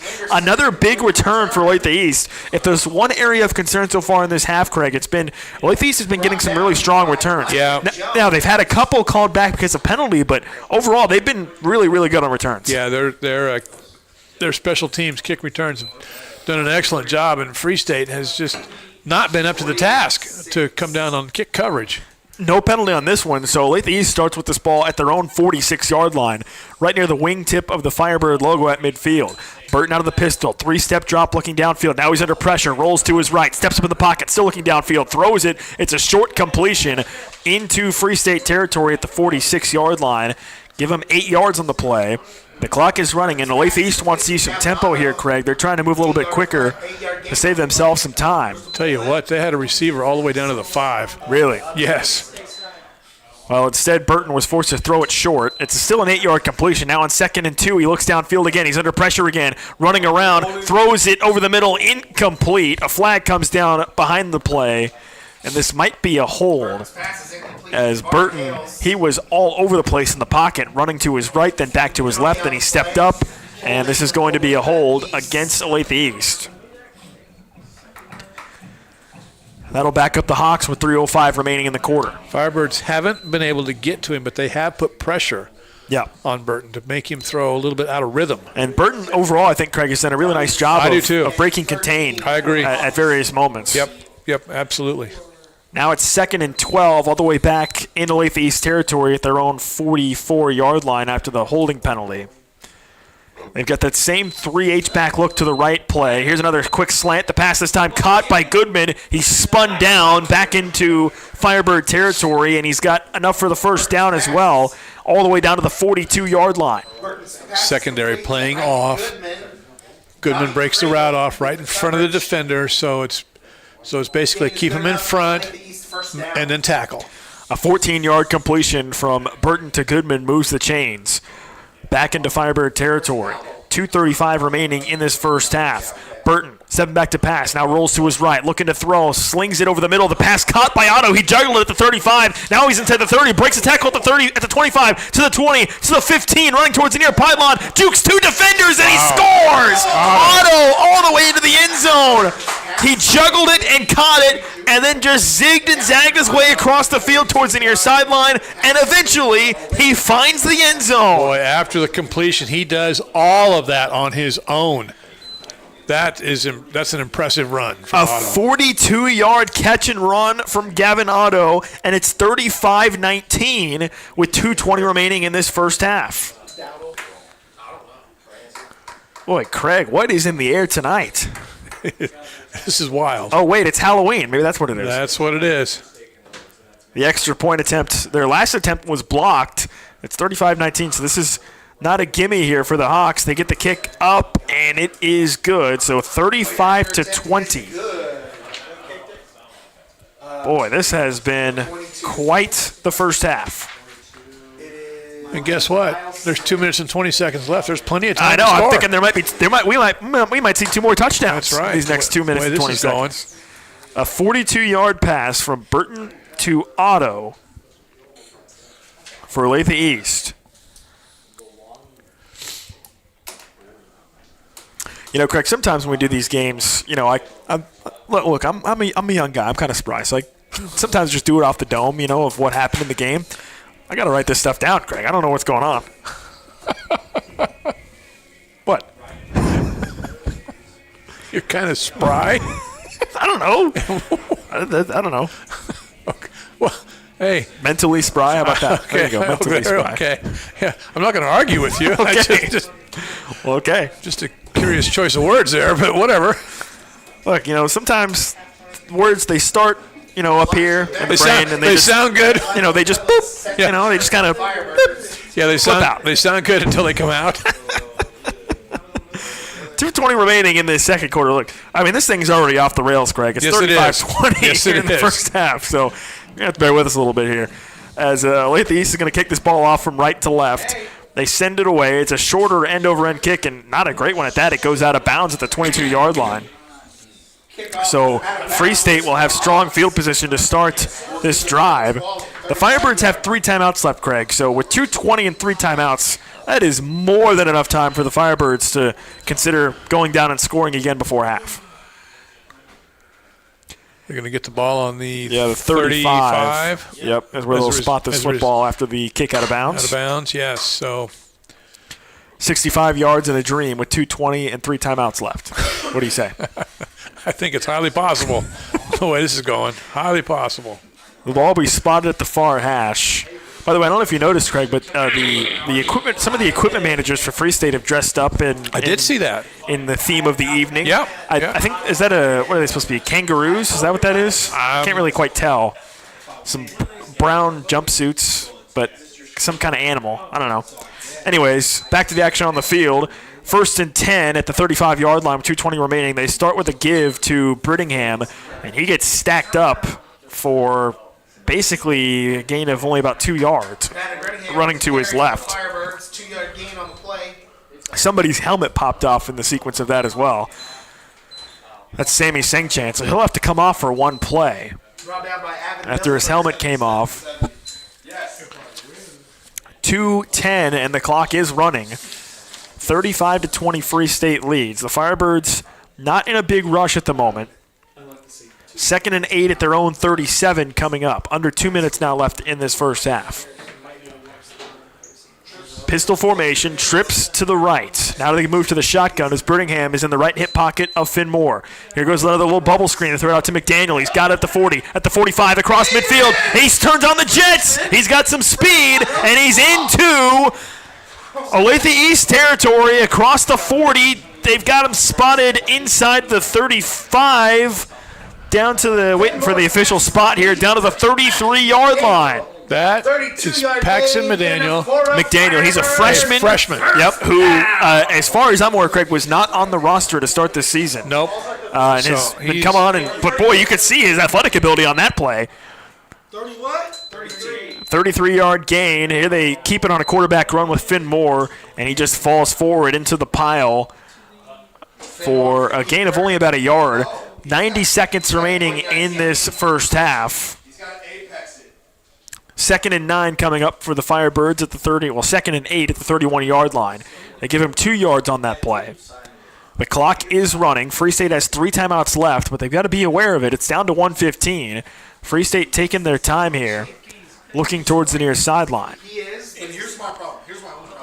3 receivers, 2 to the left, 1 to the right. Brittingham to the right of Finn Moore, looking to pass. 2-step drop, throws it quick, it's complete. McDaniel's got it again, and he is escorted out of bounds inside the 25, near the 23-yard line. It's very close to a first down. Looks like they've got him marked just short. So after securing the catch, the next most important thing he did? Get out of bounds. Get out of bounds. That stops the clock with 59 seconds remaining. They marked him short of the first down. It's 3rd down in inches at the just inside the 24-yard line. 3 receivers lined up to the left for the Firebirds. Out of the shotgun, it's Finn Moore. Straight quarterback power running right. He's got the first down and more at the 20. Then he cuts back up to the 15. It takes 2 white jerseys, but they finally tackle him inside the 15 at about the 12. And this clock will start to run, Craig, down to 50 seconds. Kevin Stewart is on the sideline looking over at the scoreboard just as we are here in the press box. 45 seconds left. They have 3 timeouts to use. They're not spending any right now. The clock continues to run. 1st and 10 for Free State at the Olathe East 12-yard line, leading 35-20. They'd love to cap this first half with another touchdown. Waist-high snap. They give it to Brittingham, running to the left. He could get his 5th touchdown. He's at the 10, breaking towards the far pylon. He lowered the shoulder. Did he get there? No, he's out of bounds, they say, at about the 3-yard line. He was running towards the far side, and then at the last second, he turned upfield, lowered his shoulder, looking for that far front pylon, but he was knocked down at the 3, they say, with 24 seconds left. We'll give the Firebirds a 1st and goal. Boy, nice awareness of where he was on the field. It looked for a second like he might cut it up. Yeah. But I think smartly he keeps going towards the sideline, using that as a chance to, if he doesn't get in, he can kill the clock. By the way, they gave him the first down on that play on a 10-yard run down to the 2. 24 seconds left. Brittingham again running straight ahead. He runs into a pile of humanity, but they push it back. Great effort there from Olathe East. The clock is running down to 17 seconds, and sure enough, Coach Craig and Coach Stewart both called timeout. 35-20, the Firebirds lead. 2nd and goal coming up, but Brittingham's first attempt denied by the Olathe East defense. That big completion to Paxton McDaniel. Yeah. Got Free State in position to where they could start using timeouts very smartly here at the end of the half, knocking on the door here for the touchdown. And with 2 timeouts left, Craig, the playbook is wide open. Yep. You can do whatever you want here with 17 seconds and 2 timeouts to work with on 2nd and goal. So lots of discussion being had. I mean, the obvious thought process here would be just give it to Brittingham again and see if he can get it in. Yeah. But you have to assume that that's exactly what Olathe East is talking about in their huddle. So we'll see what Free State dials up here on 2nd and goal from the 2-yard line. They've got 17 seconds, 2 timeouts. So you can run the ball, and if you get stopped, just call another timeout before 3rd and goal. Free State comes out, and they are lining up in a trips look, it would appear. Olathe East is yet to break their huddle. Now the official waves them over, and the defense will come over. The ball is spotted on the far hash. They've got trips to the right, towards the far side, towards the near side of the field, which is the wide side right now with the ball on the far hash. And it's Brittingham to the left of Finmore out of the shotgun. Waist-high snap. Finmore keeps it, running to the left, and he is in for the touchdown. They go back to Old Reliable. Finmore, quarterback power. Brittingham as the lead blocker, running left, and he punches it in. Also behind their Clemson commit at tackle, Braden Wilmus. And with 13 seconds left in the half, it's 41-20. Free State leads. So they send 3 receivers wide to the right. That takes 3 players out of the secondary, out of run support. They also had Prescott in a slot or H-back position on the right. So again, they went to the weaker side of the field, and with Brittingham and Wilmus leading the way, that's pretty good chance your quarterback's going to get in. 13 seconds left in the tough snap half. Oh, and there was a bad snap, and the extra point was no good. I couldn't tell if it got blocked. You called it out, Craig. Not a great snap, but then Jones kicked it low. I don't know if it got blocked or not, but it went underneath the crossbar. But the extra point, no good, so the lead stays at 21 points. It's 41-20, the Firebirds lead after the 2-yard touchdown run by Finmore with 13 seconds left in the first half. Well, that snap was a little high. The holder had to raise up just a bit to get it, and I think they just threw off the timing. I don't think it was blocked, but the timing was off. Yeah. And the kick was low. It's a 3-score lead, 41-20. 13 seconds left in the half. Do you think the scoring is done in this half? Can you say that? Can you convince me that the scoring is over? Well, we'll wait and see if the kick returner is tackled or not. Man. 41-20, the Firebirds lead. Wild. Yeah. Crazy first half here on Halloween night. In a game in which it's the playoffs. One of these teams will be going home. Their season ended on this field tonight. Free State in a good position, leading 41-20. But, man, with how crazy this game has been, they need to keep their foot on the pedal. Yeah, nobody go away. Yeah. Desmond Washington back to receive for the Hawks. Romero is back out to kick for the Firebirds. He's got those bright green cleats. And he'll send this one away. From the 40-yard line, 13 seconds left in the half. Romero waits. and sends it away. End over end kick towards the near sideline. It was muffed at the 30-yard line at near the 35. Oh, and Free State recovers. Wow. Free State recovers. It was a short kick, but it was muffed at about the 35 by Olathe East, and Free State comes up with it with 10 seconds left in the half at the 39-yard line. There's an Olathe East player down on the field. So a brief pause here for injury. Now he's back on his feet. That's a positive sign there for Olathe East. All right, Craig, 2 timeouts, 10 seconds here at the 39-yard line. We did just see Free State kind of have an issue with the extra point attempt, so I don't know if a field goal is something that is even possible. I mean, you're at the 39, so you would need a big gain here, I think, to set that up, even if you were considering it. But at the very least, I guess you can try to go for a Hail Mary or something here. Another pancake. Yeah, I would think. 6. What, maybe a quick one to the sideline, step out, give you a chance for yeah, I mean, a little Finn Moore's got a strong arm. We haven't seen him throw it this deep, though. The ball's at the 40. We've seen some deep touchdown plays on the seam routes, though. Yep. Empty set here. Finn Moore's all alone. And he looks like it's a Hail Mary play. He's just going to throw it as far as he can. There he goes towards the near sideline for the goal line. It's tipped up in the air, and it's intercepted by Olathe East with 1 second left on the clock here in the first half. At the 1-yard line. It was Hales with the interception. Finn Moore, he got it there, Craig. He got it to the goal line. It was tipped up. And now with 1 second left. Now, if you're Olathe East, Craig, this is not exactly an ideal position to be in. There's 1 second left on the half, but you're at your own 1-yard line. So they need to make sure they don't get a safety here basically to end the half. Yep. Free State calls a timeout with 1 second left in the half. And this is by no means an easy situation if you're Olathe East. Because you've got the ball spotted just outside the 1-yard line with 1 second.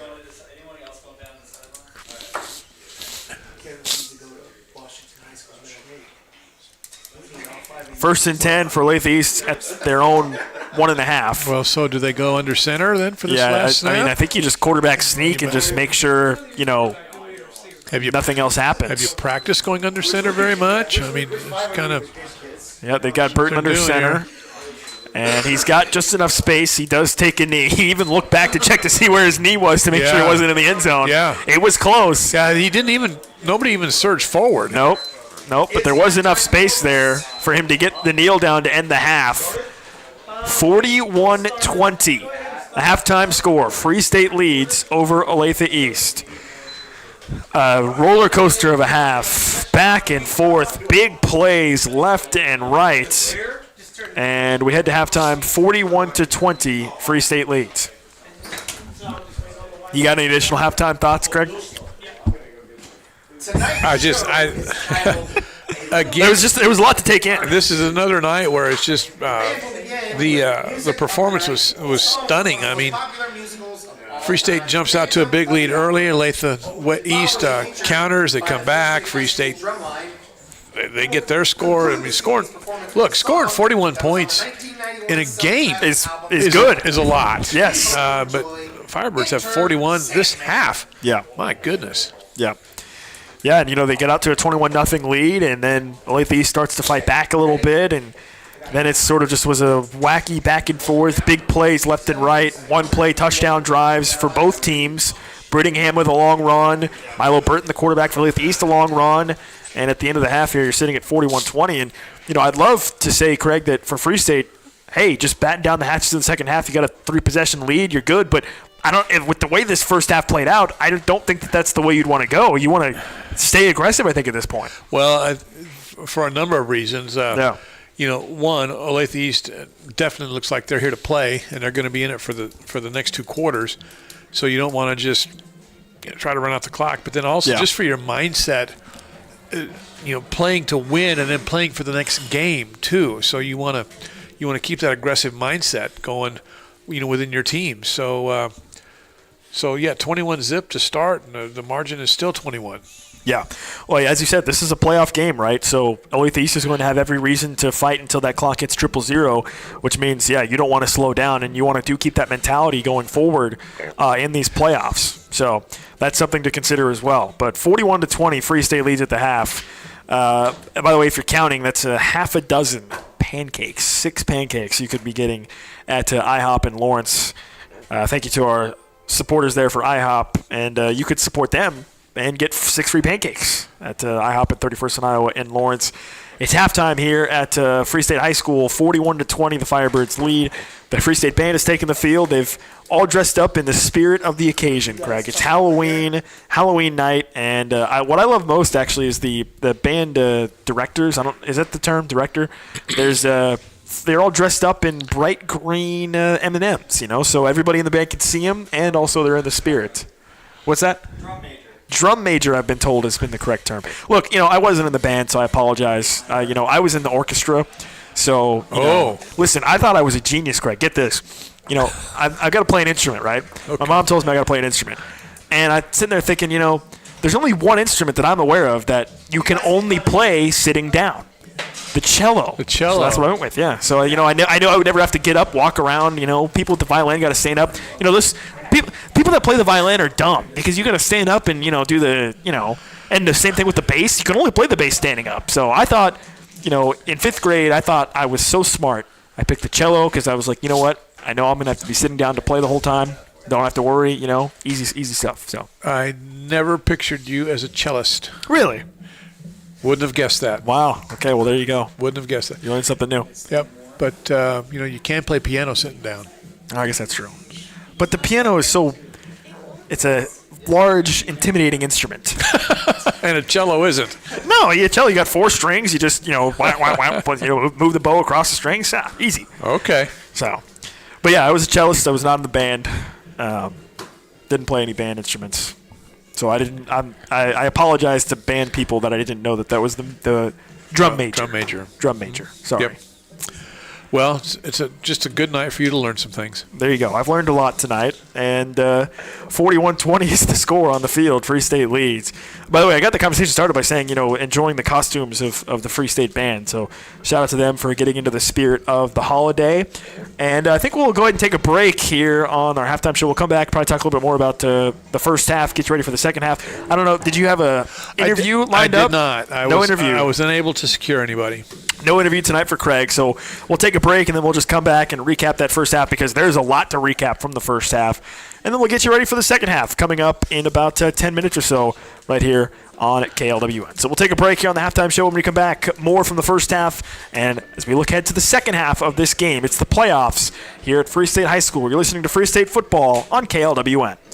Brian Haney here with my good buddy Matt Llewellyn of the 23rd Street Brewery. KU football is back, and specifically back in Lawrence. That's got to be great for you, Matt. It is so awesome, Brian. I'm so excited that they're back in Lawrence this year, and we've got all kinds of great things coming at the brewery. We've got brunch now, and we're going to open early for all the games, 9 o'clock every Saturday and Sunday. 23rd Street Brewery is open. We've got brunch, but then we've got our regular items too. So come join us at 23rd Street Brewery. Always a fan favorite, the 23rd Street Brewery, Clinton Parkway and Cassold in Lawrence. Crown Toyota. See what sets us apart from the rest. Low APR. Get into a 2025 Toyota Tundra for 1.75% APR for up to 72 months. Does not include $5.99 admin fee on approved credit. See dealer for details. Offer ends 11/3/25. Experience the Crown difference. Supporting Lawrence Athletics. CrownToyotaofLawrence.com. Nowadays it seems like nothing is built to last. Like phones, appliances, cars, computers. But the new Michelin Defender 2-Tire is designed to outlast. With a quiet and comfortable ride, you'll have the confidence you need on the roads, whether they're wet or dry. So goodbye to short-lived, and hello to something that lasts. D&D Tire, 10th in Vermont in downtown Lawrence. dndtires.net. If you have $3, you can get a luxurious steak dinner. or a steak lunch, a steak snack even. Because you can get the $3 grilled steak burritos from Taco Bell. Marinated char-grilled steak and your choice of zesty chipotle ranch or indulgent cheesy melt. The only thing missing is the white tablecloth and the price tag. But you won't miss that one, will ya? Choose your $3 grilled steak burrito today, only at Taco Bell. At participating Taco Bell stores for a limited time only while supplies last. Price and participation varies. Tax extra. The temperatures are dropping. Fall is here. Time to check out your heating system. I am Jeremy Conway, owner of Cloud Heating and Air Conditioning. Furnace maintenance means we check your heat exchanger to prevent deadly carbon monoxide poisoning, check the burners, motors, and change the filter. That means clean air in your home. Ask us about our discounts and financing for new systems. 55 years, 24-hour service. When you need us, we're there. Cloud Heating and Air Conditioning, 785-842-2258, cloudhvac.com. As a high school athlete, I suffered injuries that I was told would make it impossible to continue to play. My dad took me to see a chiropractor, and the pain went, the injury healed, and I was back on the field. I'm Dr. Scott Risley, and that experience changed my life. My passion is to help others. That's what we do at Risley Chiropractic, providing the highest quality, compassionate, and gentle chiropractic care. Feel better, play better, live better. Risley Chiropractic, 785-856-6030. Hey, this is Rick. Johnny's Tavern, Lawrence's original sports bar, is proud to support amateur athletics. The culture, sportsmanship, teamwork, leadership, commitment, and life skills it helps develop are a big part of the benefits for all participants. Fans, players, referees, administrators all work together to accomplish goals. Johnny's is proud to be involved. If you're looking for another amateur sport, check out the Kansas University Rugby Club for a schedule. 30 years ago, I worked for my dad detailing Peterbilts. I'm Aaron Rao. That's where it all started. I learned about being honest and treating people right. These are the values we continue at Bobside Auto. After 25 years of matching people their next car or truck, I know the best business is built on trust. Chrysler, Dodge, Jeep, Ram, or Honda, new or trust-certified car or service, at Bobside Auto, trust is our tradition. 2851 South Iowa or online at bobsitecdjr.com.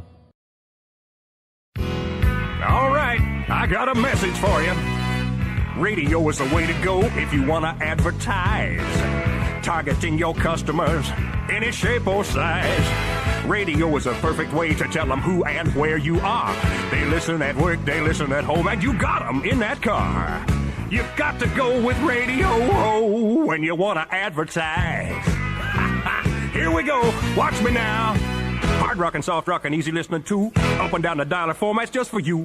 Country, classic, talk, and gospel stations. Every market across the land has got a station for your situation. The cost is low, and radio is theater of the mind. You can present your information with imagination. If you want to get your message across the airways with radio. Call them, they will come right over.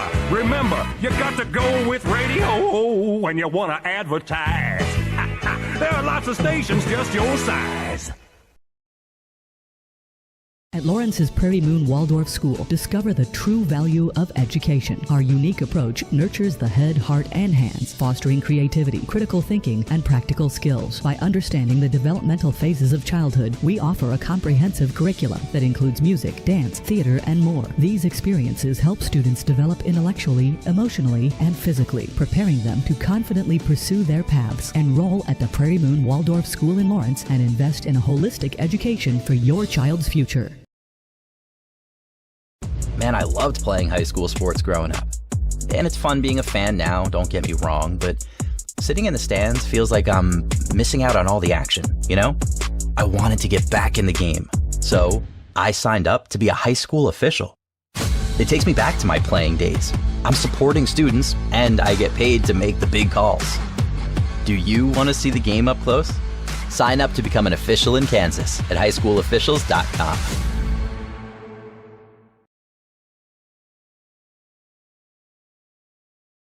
At Sigler Pharmacy, your hometown pharmacy strives to make your experience as smooth and simple as possible. Sigler has a wide range of high-quality products and services to meet all your healthcare needs. Ask questions, find the right medical supplies, pick up an over-the-counter product, and of course, fill your prescriptions. Sigler has you covered. Call, click, or stop by any of Sigler's convenient locations to see how Sigler can take care of you. SiglerPharmacy.com. SiglerPharmacy.com. 1320 KLWN Lawrence and FM 1017 K269 GP Lawrence. Depend on it.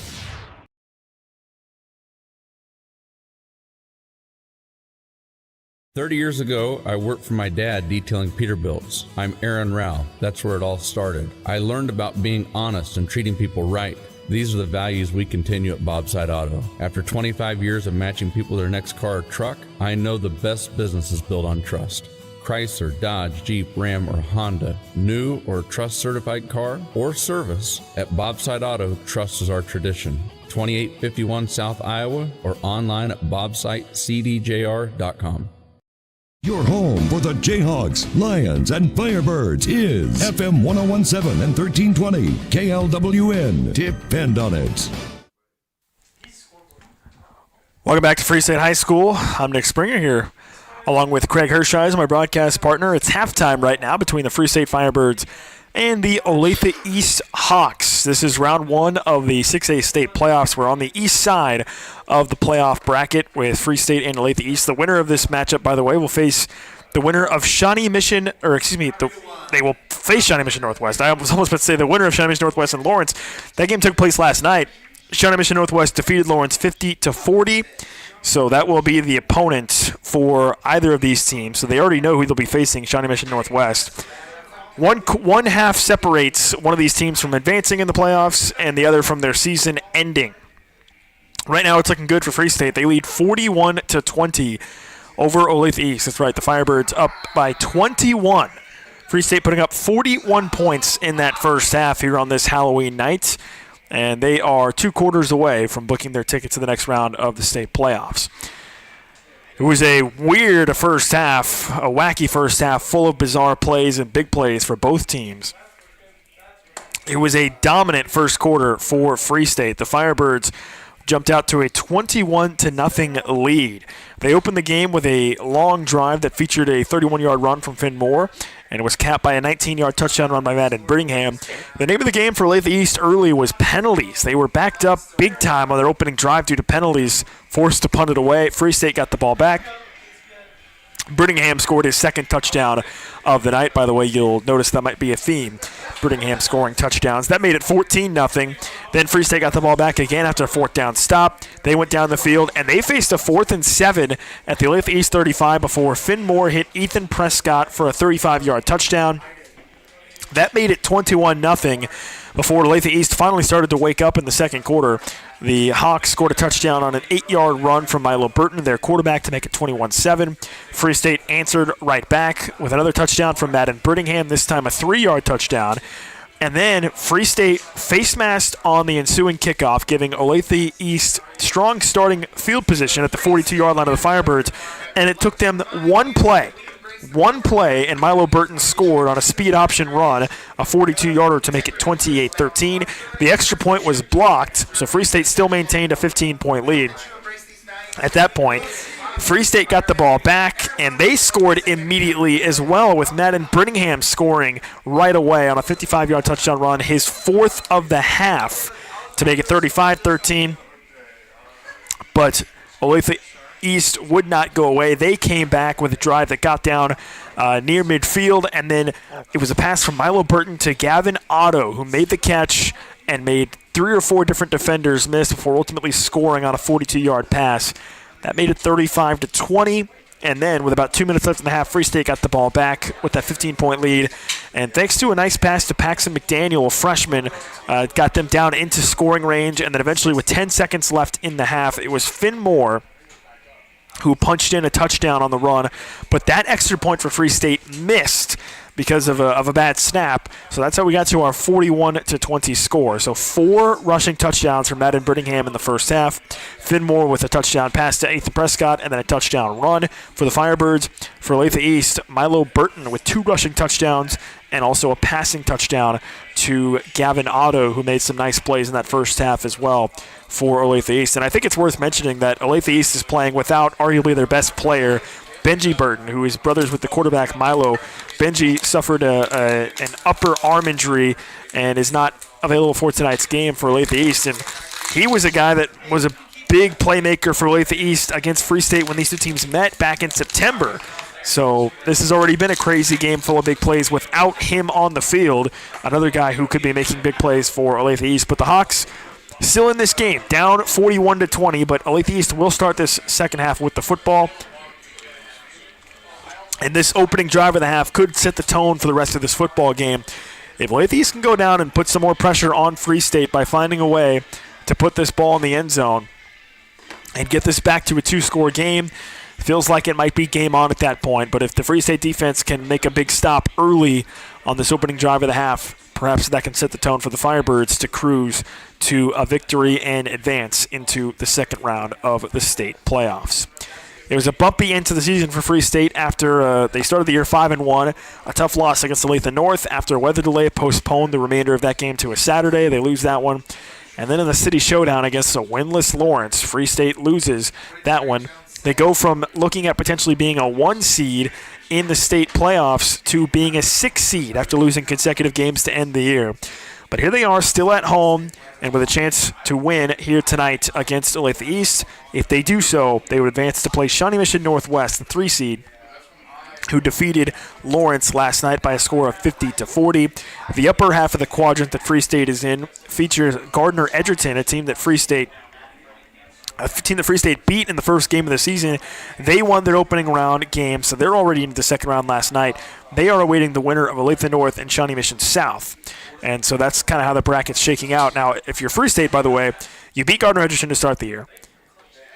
You lost to Olathe North in kind of a weird game due to weather circumstances and, what happened there. You beat Shawnee Mission South, so you've beaten 2 out of the 3 teams that you could potentially be facing from the top half of the quadrant.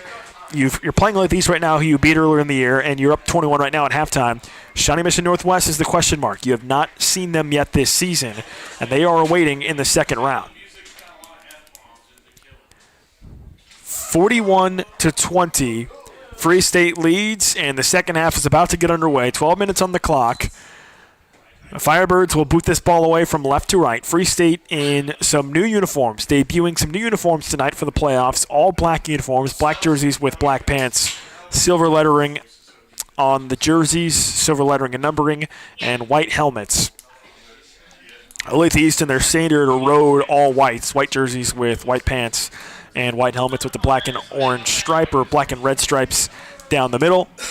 And the opening kickoff of the second half is away from Romero for Free State. It bounces at the 25-yard line. That's a live football. It rolls down to the 15. Olathe East is forced to just dive on it. So the Hawks will not have strong starting field position here to begin this second half.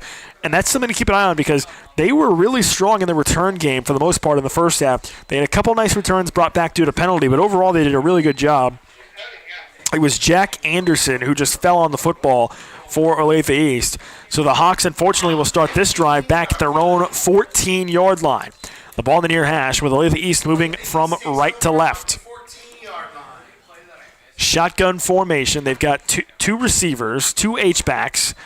Burton fakes a handoff. He keeps it. He wants to throw, looking downfield, rolling to his right. Now he wants to run, but he keeps looking downfield. He takes off across the 20 to the 25, and he goes out of bounds right in front of the Olathe East bench at the 25-yard line. So a play-action pass to open this drive for Olathe East, and it results in a Burton scramble of 11 yards out to the 25-yard line, which moves the chains. 1st and 10 for the Hawks at their own 25-yard line. 11:50 remaining in this second half. We're just underway. 21 points is the deficit. Free State leads 41-20. Here goes Burton. He steps up in the pocket. He scrambles again at the 30, at the 35, and he ran into 2-3 different defenders. The ball came out. The ball is loose, and I think Free State may have got it. The official on the far side is saying that Burton was down before it came out, so it'll stay with the Hawks. It's a 16-yard run for Milo Burton out to the 41-yard line, and it was blown dead after it looked like he coughed it up. Rawls, I think, had the recovery, but it doesn't matter. The official says Burton was down, and so the Hawks will maintain possession at their own 41. 1st and 10 there for Olathe East at the far hash. 5 down linemen for Free State. Here comes a man in motion. Burton wants to do a speed option play, but the speed option's not there. Oh, but he keeps it alive and breaks a tackle and runs the other way at the 40. It was a completely busted play across the 45 into Free State territory at the 48-yard line. He's got another first down. That play was totally busted running left, and Burton just broke a tackle and made something out of nothing running to his right, and he's got another first down. Well, Milo Burton looked like he was everything but wrapped up, and then all of a sudden he turns it into a first down. Nick, this kid's making some plays. Well, think about this, Craig. 3 plays. This drive started at their own 14-yard line. It's been 3 plays and 3 scrambles by Burton, and they're at the Free State 48. Pistol formation, man in motion. They hand it off, running to the left. There's some nice space there from Hales to work before he gets pile driven into the turf by Julius Matthews for Free State, but not before a strong gain across the 45 of the Firebirds down to the 42-yard line. It's a 6-yard run, and it's 2nd and 4 coming up. Well, we talked about it at halftime, about the possibility of Free State just putting this on, game control, but Olathe East has clearly come to play the second half. Yeah, a touchdown here, but cut it to a 2-possession game, and it kind of feels like it'd be game on at that point if they can score here. Here comes a man in motion. It's Hales. They pitch it to him, running to the right. He gets the edge, hurdles a man at the 40, and is across the 35 before he goes out of bounds. This will be another first down for Olathe East at the 35-yard line. We hadn't seen that look yet from the Hawks. They bring a man in motion and Hales, and then they pitch it to him, and he got the edge, and he's got a first down. Boy, a lot of chunk plays for Olathe East. Yeah. They're already into Free State territory at the 35-yard line after just 4 plays. 9:55 remaining in this third quarter. 41-20 Free State leads, but the Firebird defense on their heels right now as Olathe East is driving to open the second half. Burton wants to pass. 3-step drop. Now he's under pressure. Steps up in the pocket. Escapes one defender. He's still on his feet. Fakes a pass at the 30, at the 25. He's running, and he's hit out of bounds at the 25-yard line. Burton does it again with his legs. This drive has been all Milo Burton scrambling. And he's down inside the 25. They've got him marked at the 24-yard line. Another 11-yard run by Burton, and Olathe East is near the red zone.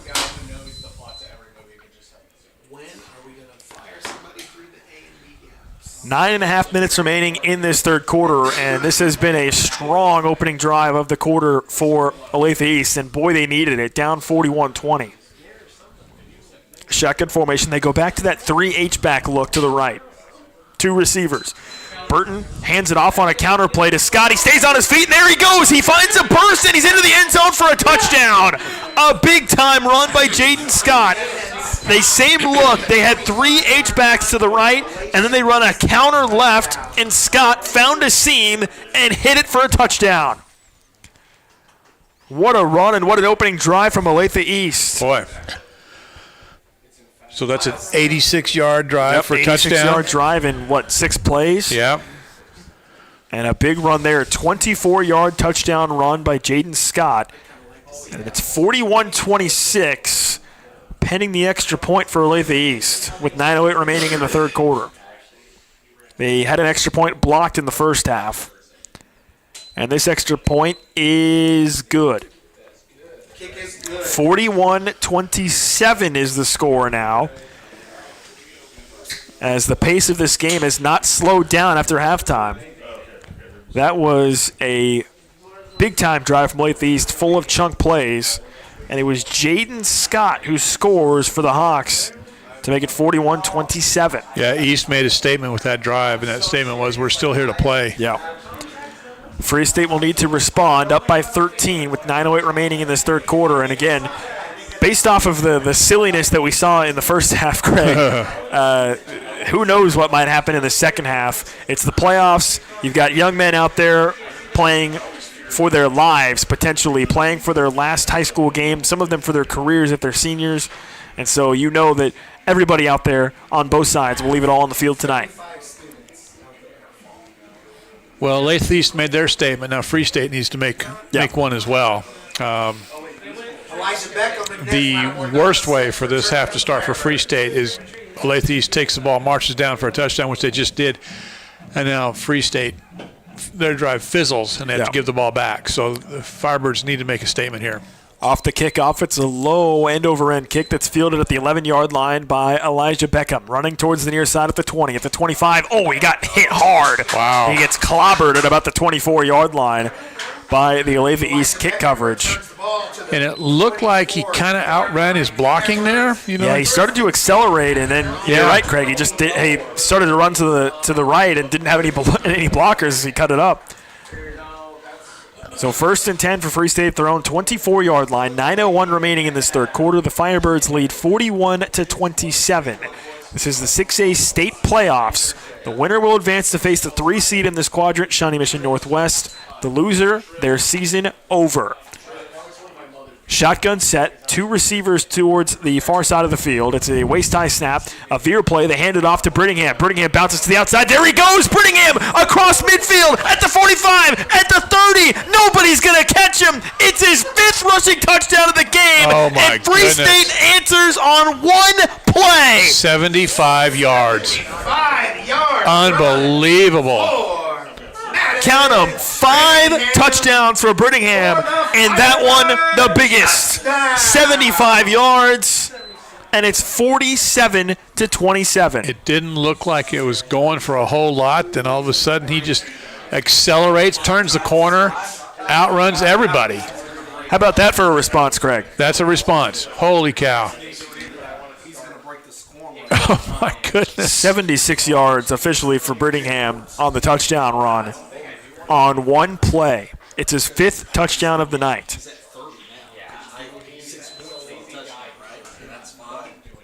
(47-27) Free State leads, pending the extra point. The Firebirds missed an extra point in the first half as well, so I'm going to keep this one clean. Oh, it was a low snap, and they just have to try to turn something into nothing here. You're looking to throw it now, throws it away, and it's incomplete. They don't convert.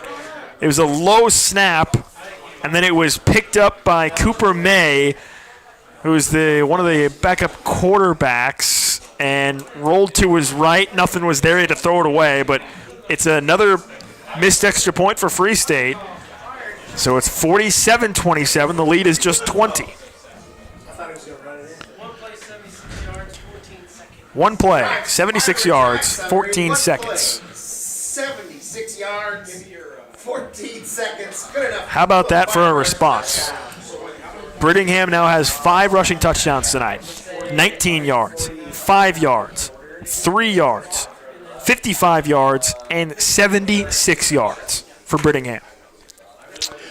That helps the old yards per carry average. Whew, man, yeah. Holy cow. Yeah, we don't have the official numbers on how many total yards he has. I have to assume it's well over 200 at this point, maybe close to 300 with what he's done tonight on the ground. And the craziest thing about that, Craig, is we've seen Finn Moore with some very explosive runs too. He's had multiple runs of near 30 yards as well. Yeah, Finn hasn't had a quiet night. No, it's not just at that all. Madden's has been extra loud. Yes.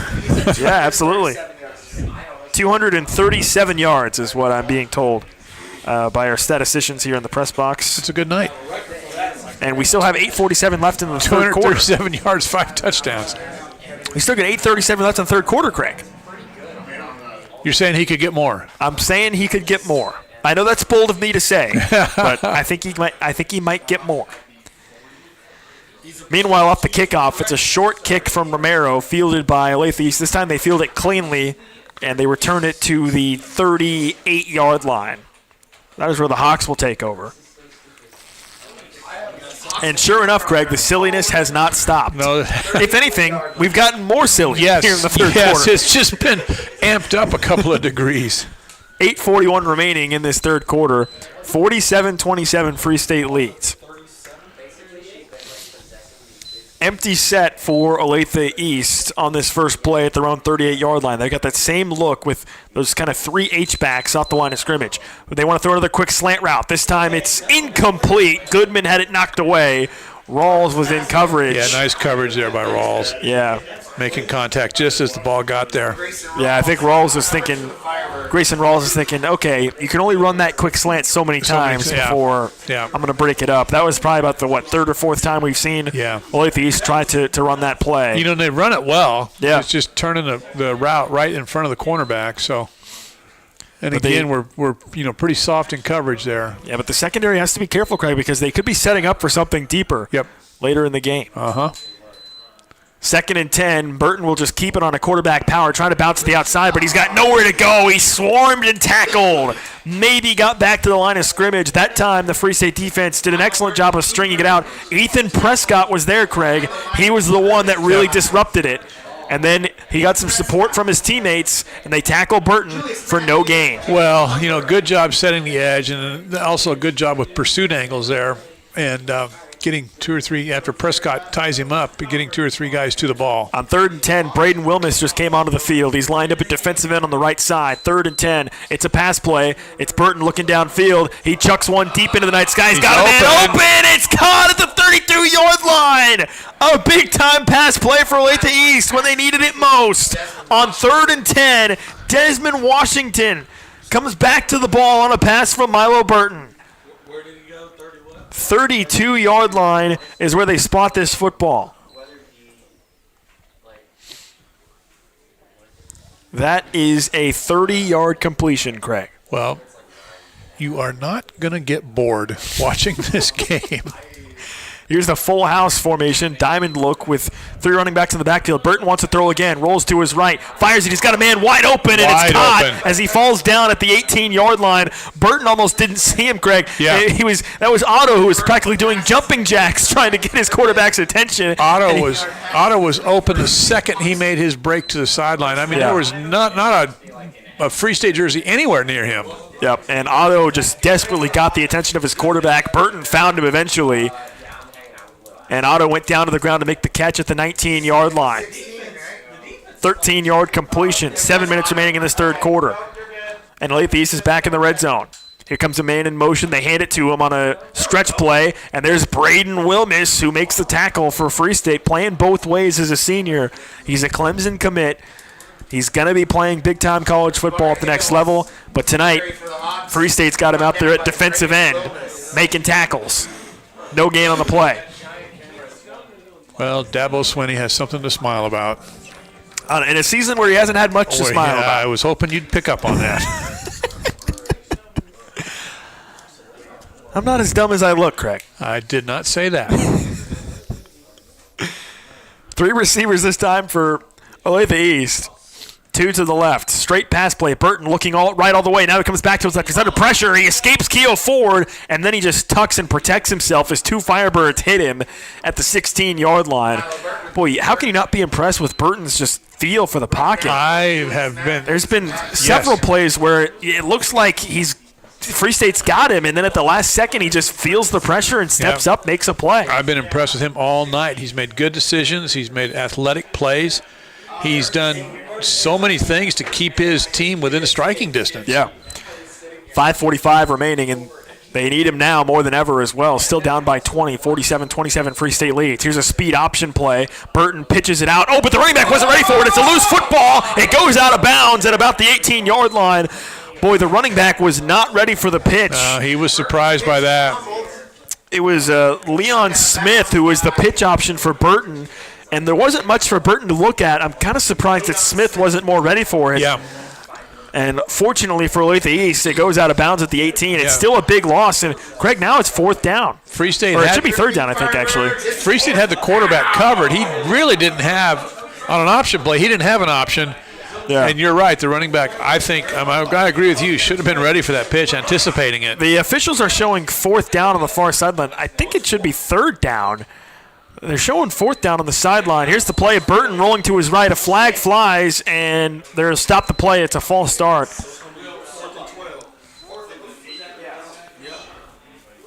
So. Yeah, I think the 4th down must be correct. False start against Olathe East. Oh, that's a tough one for Olathe East. Yeah. There's a Free State coach on the field trying to get the attention of his defense, giving some signals to his defense, and sure enough, it is 4th down. 4th and 12, Craig, at the 23-yard line. They need it's 4th and 14. They need the 9 for a first down. Backed up to the 23. Burton looking to throw. Fires a quick out route. The pass is caught. Oh, they do a hook and lateral play, and it works to perfection. Washington goes and scores a touchdown. The old hook and lateral, and it works to perfection. The quick hook route and the lateral for a touchdown. On 4th and 14. On 4th and 14 when they needed it the most. Oh, man. 47-33. Olathe East scores a 23-yard touchdown pass from Milo Burton to Desmond Washington with the assist from Kevin Otto, who pitched it to Washington after the catch near the 20-yard line. This game has everything. 47-33. The extra point to cut the lead back to 13 is good. The timing of that play. Wow. Everything has to be just right. The route has to be the right distance. The delivery has to be on time. And then the pitch. Well, and you have to assume, Craig, that that's a play that they've certainly practiced. Oh, yeah. Haven't run all season, yeah, right? They didn't just draw that up. Yeah. And it worked out to perfection. Excellent execution there from Olathe East. And if that doesn't tell you that this is a playoff game, I don't know what will, right? I mean, whatever bags you've got, whatever tricks you've got left in the bag, you pull them out here tonight. Well, the coaching staff just shoved all their chips to the middle of the table, and it paid off. A 23-yard hook and lateral touchdown from Milo Burton to Desmond Washington, with the assist on the pitch from Gavin Otto. Unbelievable. I would say we've seen it all, but I'm certain, Craig, we're going to see something else that we haven't seen yet. I think anytime we might have been tempted to say we've seen it all, we've definitely seen something else. So, and this is a 13-point game. Yeah. And the Firebirds have 47. Yes. And Olathe East is still well within striking distance. Holy cow. 5:26 remaining in this third quarter, and Olathe East will be kicking this off again. It's an end-over-end kick. It's fielded at the 10-yard line by Beckham. He runs to the middle of the field, then stops, reverses field, running back to his left. He's got multiple white jerseys hounding him down, and he just kind of gives himself up and goes out of bounds near the 20-yard line. They've got him marked at the 19. So Beckham was running to his right, stops, then runs away from all of his blockers and had nowhere else to go. It's like the last 10 yards out there was just this mutual agreement. Okay, I'm running out of bounds. Okay, we'll let you. Everybody decided, all right, you know what? On this one play, we won't let anything silly happen. Yeah. So Free State will start this drive at their own 19-yard line, leading 47-34 with 5:17 remaining in the third quarter. The Firebirds will be moving from left to right. Finn Moore jogs back onto the field. He's got Brittingham with him. Brittingham 5 rushing touchdowns tonight, including a 76-yarder earlier in this quarter. They start out of the shotgun. Prescott goes in motion on the line of scrimmage. Here's a quarterback power with Finn Moore, and he gets stacked up, but he bulldozes forward. Oh, he stayed on his feet before he finally stumbles down to the 30. Boy, he was stacked up in the pile, and then he somehow found a way to keep his feet for a moment and stumble out to the 30-yard line for a first down. It's a 12-yard run, and it moves the chains. 12 yards. It looked like it'd be 2. Yeah. But everybody was stacked up near the line of scrimmage. And the next thing you know, Finn Moore just kind of squirts out and stays on his feet and falls out to the 30. 4:50 remaining in this third quarter. It's 1st and 10 for the Firebirds at their own 30-yard line. Have we seen a punt tonight? We've seen one punt from Olathe East back in the first half. It was their opening drive that they punted on, actually. Here's a handoff to Madden Brittingham, and he churns out only just 2 or 3 yards before Olathe East stops him there. And it just feels like Brittingham sometimes is like a runaway train. If you don't slow him, if you don't stop him right away, he'll be gone. But there, Olathe East does tackle him at the 33-yard line. It's a gain of only 3 yards. 4:15 remaining in this third quarter. Trips to the right as Finn Moore surveys the Olathe East defense. He's got Brittingham in his right hip pocket. Here they go back to a bubble screen look again. Beckham's got it. Tries to juke 2 defenders, but they make the tackle. Strong tackling there from Olathe East. and it's virtually no gain on the play at the 34-yard line. 3rd and 6. Boy, when those plays work, they look great, but when they don't, if you don't get the blocking out there on the edge, it just is a disaster. 3rd and 6 at the 34-yard line for Free State. They need the 40 for a first down. Trips again to the right towards the near side. It's a quarterback run the other way, running left. Here goes Finn Moore looking for the 40. He shakes off a tackle. He's got the first down, and he's got more than that across the 45 to the 46. They go back to the old faithful, the quarterback sweep away to the weak side of the field, and Finn Moore converts. Well, you've got Brittingham on the lead block. You got Wilmus over there at the left tackle. Yep. You got a couple of guys who can seal the edge for your quarterback, and your quarterback's a strong runner. Greg, it's just a numbers game. We talked about it in the first half. You put 3 receivers out to the right. You put an H-back to the right. Yep. The defense is going to have more numbers that way, and then it just becomes a numbers game with your quarterback as the runner. 1st and 10 at the 46-yard line. Waist-high snap. Finn Moore will keep it again, looking for holes, and he doesn't find much as he goes down after a short gain to about the 48-yard line. 2:50 remaining in this third quarter, and now Free State's mentality, Craig, maybe starts to change a little bit to, you know what, let's just control the football here. You still have a multi-possession lead. Run some clock. 2nd and 8 at the 48-yard line as the clock ticks toward 2.5 minutes remaining in the quarter. Pistol formation this time. 2 receivers to the right. Now they shift into the shotgun. Brittingham to the right of Finn Moore. Surveys the Olathe East defense. Play action pass. Slings it into the flat. The pass is caught by Beckham at the 45-yard line of Olathe East. He jukes the defenders. Spins away from a third. Oh, but he got tripped up from behind. Somebody got a hold of his ankles. But he signals first down at the Olathe East 39-yard line. Elijah Beckham, 13-yard gain. Beckham almost dropped that pass, Craig. He juggled it on the completion at the 45 of Olathe East, but then he turned upfield, spun away from 2 tacklers, and was very close to breaking that for much more yardage. Somebody got a hold of his bright green shoes and tackled him at the 39. 1:55 remaining in the third quarter. 2 receivers wide to the left. The H-back Prescott goes in motion from right to left. Here they go again on the quarterback power with Finn Moore. This time he's wrapped up and taken down from behind. A strong play there from Davion Murray for Olathe East to chase down Moore from behind. It's just a gain of 2 yards to the 37-yard line. 2nd and 8, 90 seconds remaining in this third quarter. Free State leads 47-34. And again, the clock now starts to become a bit of an issue for Olathe East, down 13, as Free State is churning up yards and time on this drive. 2nd and 8 at the 37-yard line. 2 receivers double stacked to the right. A wing to the left, it's Prescott. He comes in motion to the right. They hand it off to Brittingham. Brittingham running left, and this time 2 defenders tackle him pretty quickly across the 35. He still manages to fall forward for a decent gain down to the 33-yard line. 3rd and 4 coming up. You figure this is 4-down territory for Free State. Yeah, if they get any positive yardage on this one, they'll be, and it comes up short of the first down, they'll be going for it on 4th. 40 seconds remaining in this quarter. Trips again to the right. Does Free State dare just go back to that weak side quarterback run? They're lined up for it. They sure do. Here goes Finn Moore running left away from the receivers, and he's close to the first down. Oh, he got driven backwards. It'll depend on the spot. Now there's a scramble for it. The ball maybe came out. I don't know. It was chaos down there towards the far sideline, and it will depend on the spot. It looks like he's short of the first. Well, yeah, he is short. They're going to wind the clock. This will almost certainly be the last play of this third quarter. 15 seconds left in the quarter. They marked him a little more short than I thought they would. Yeah, he got a strong first effort, Craig, and then the pile kept moving back and forth. Yeah, they've got him spotted we're talking about a half a yard here. The third quarter will come to an end as the clock hits triple zeros.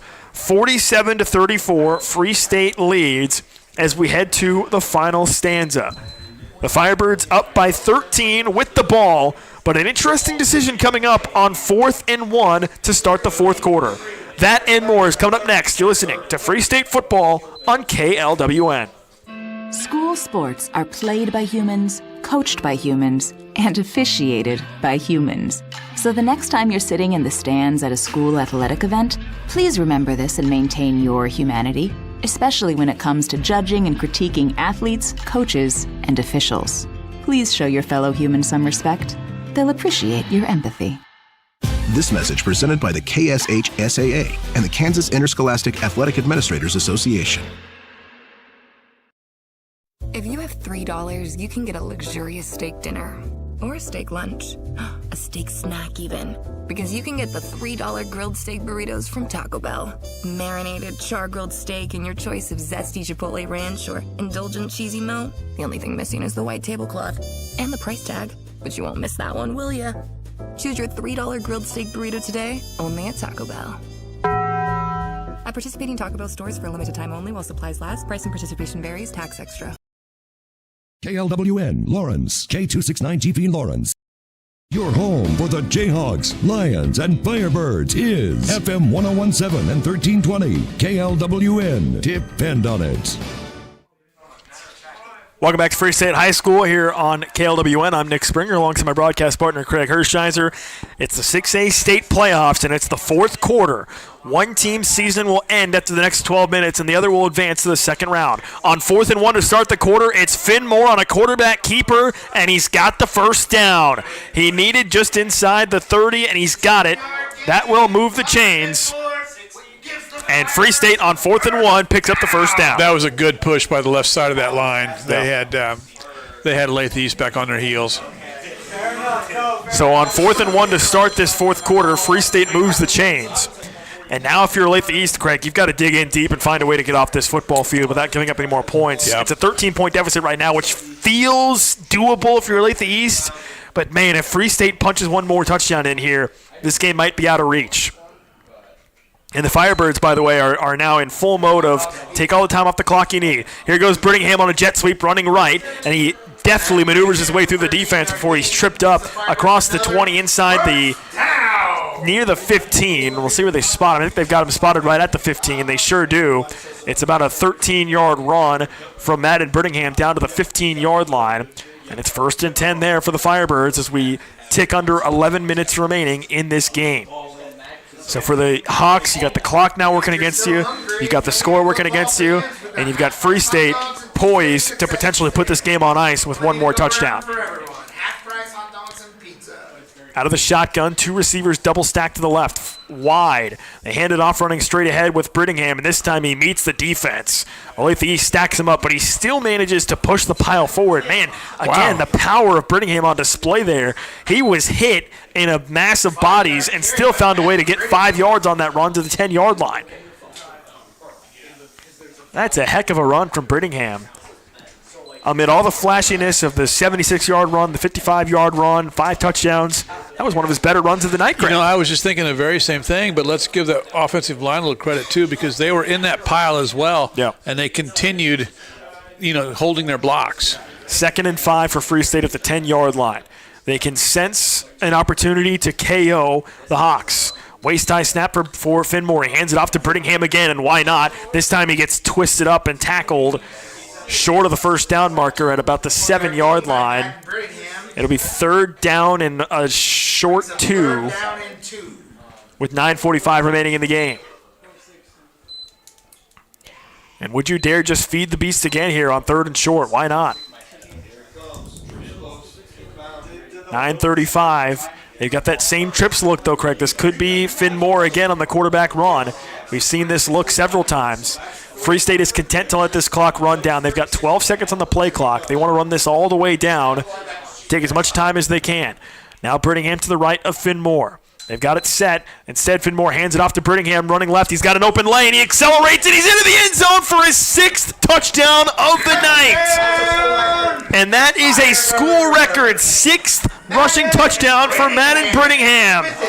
A 6-yard run and a new school record here in round 1 of the playoffs.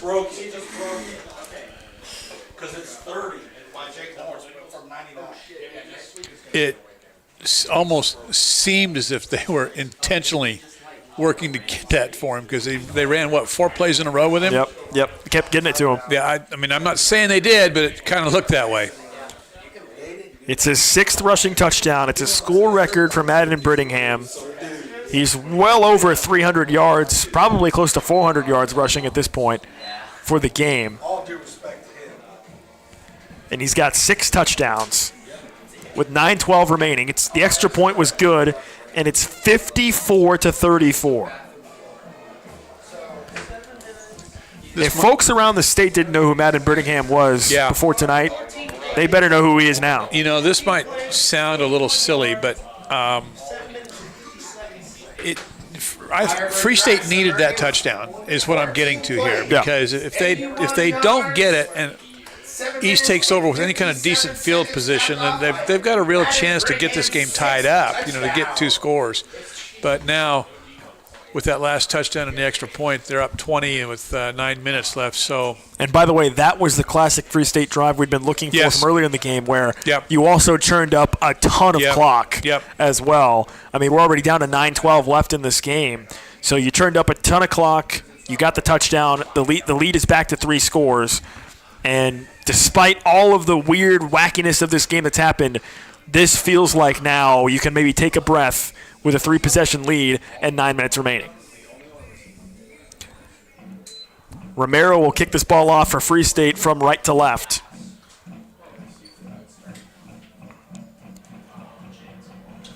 He'll send it away with the right foot. It's a low end-over-end kick that bounces at the 22-yard line. It's fielded at about the 19 by Olathe East. Oh, and then he's slung down. A nice tackle there on special teams from Lawrence Free State at about the 27-yard line. It was Jack Anderson who returned it for Olathe East before he got clotheslined at the 28-yard line.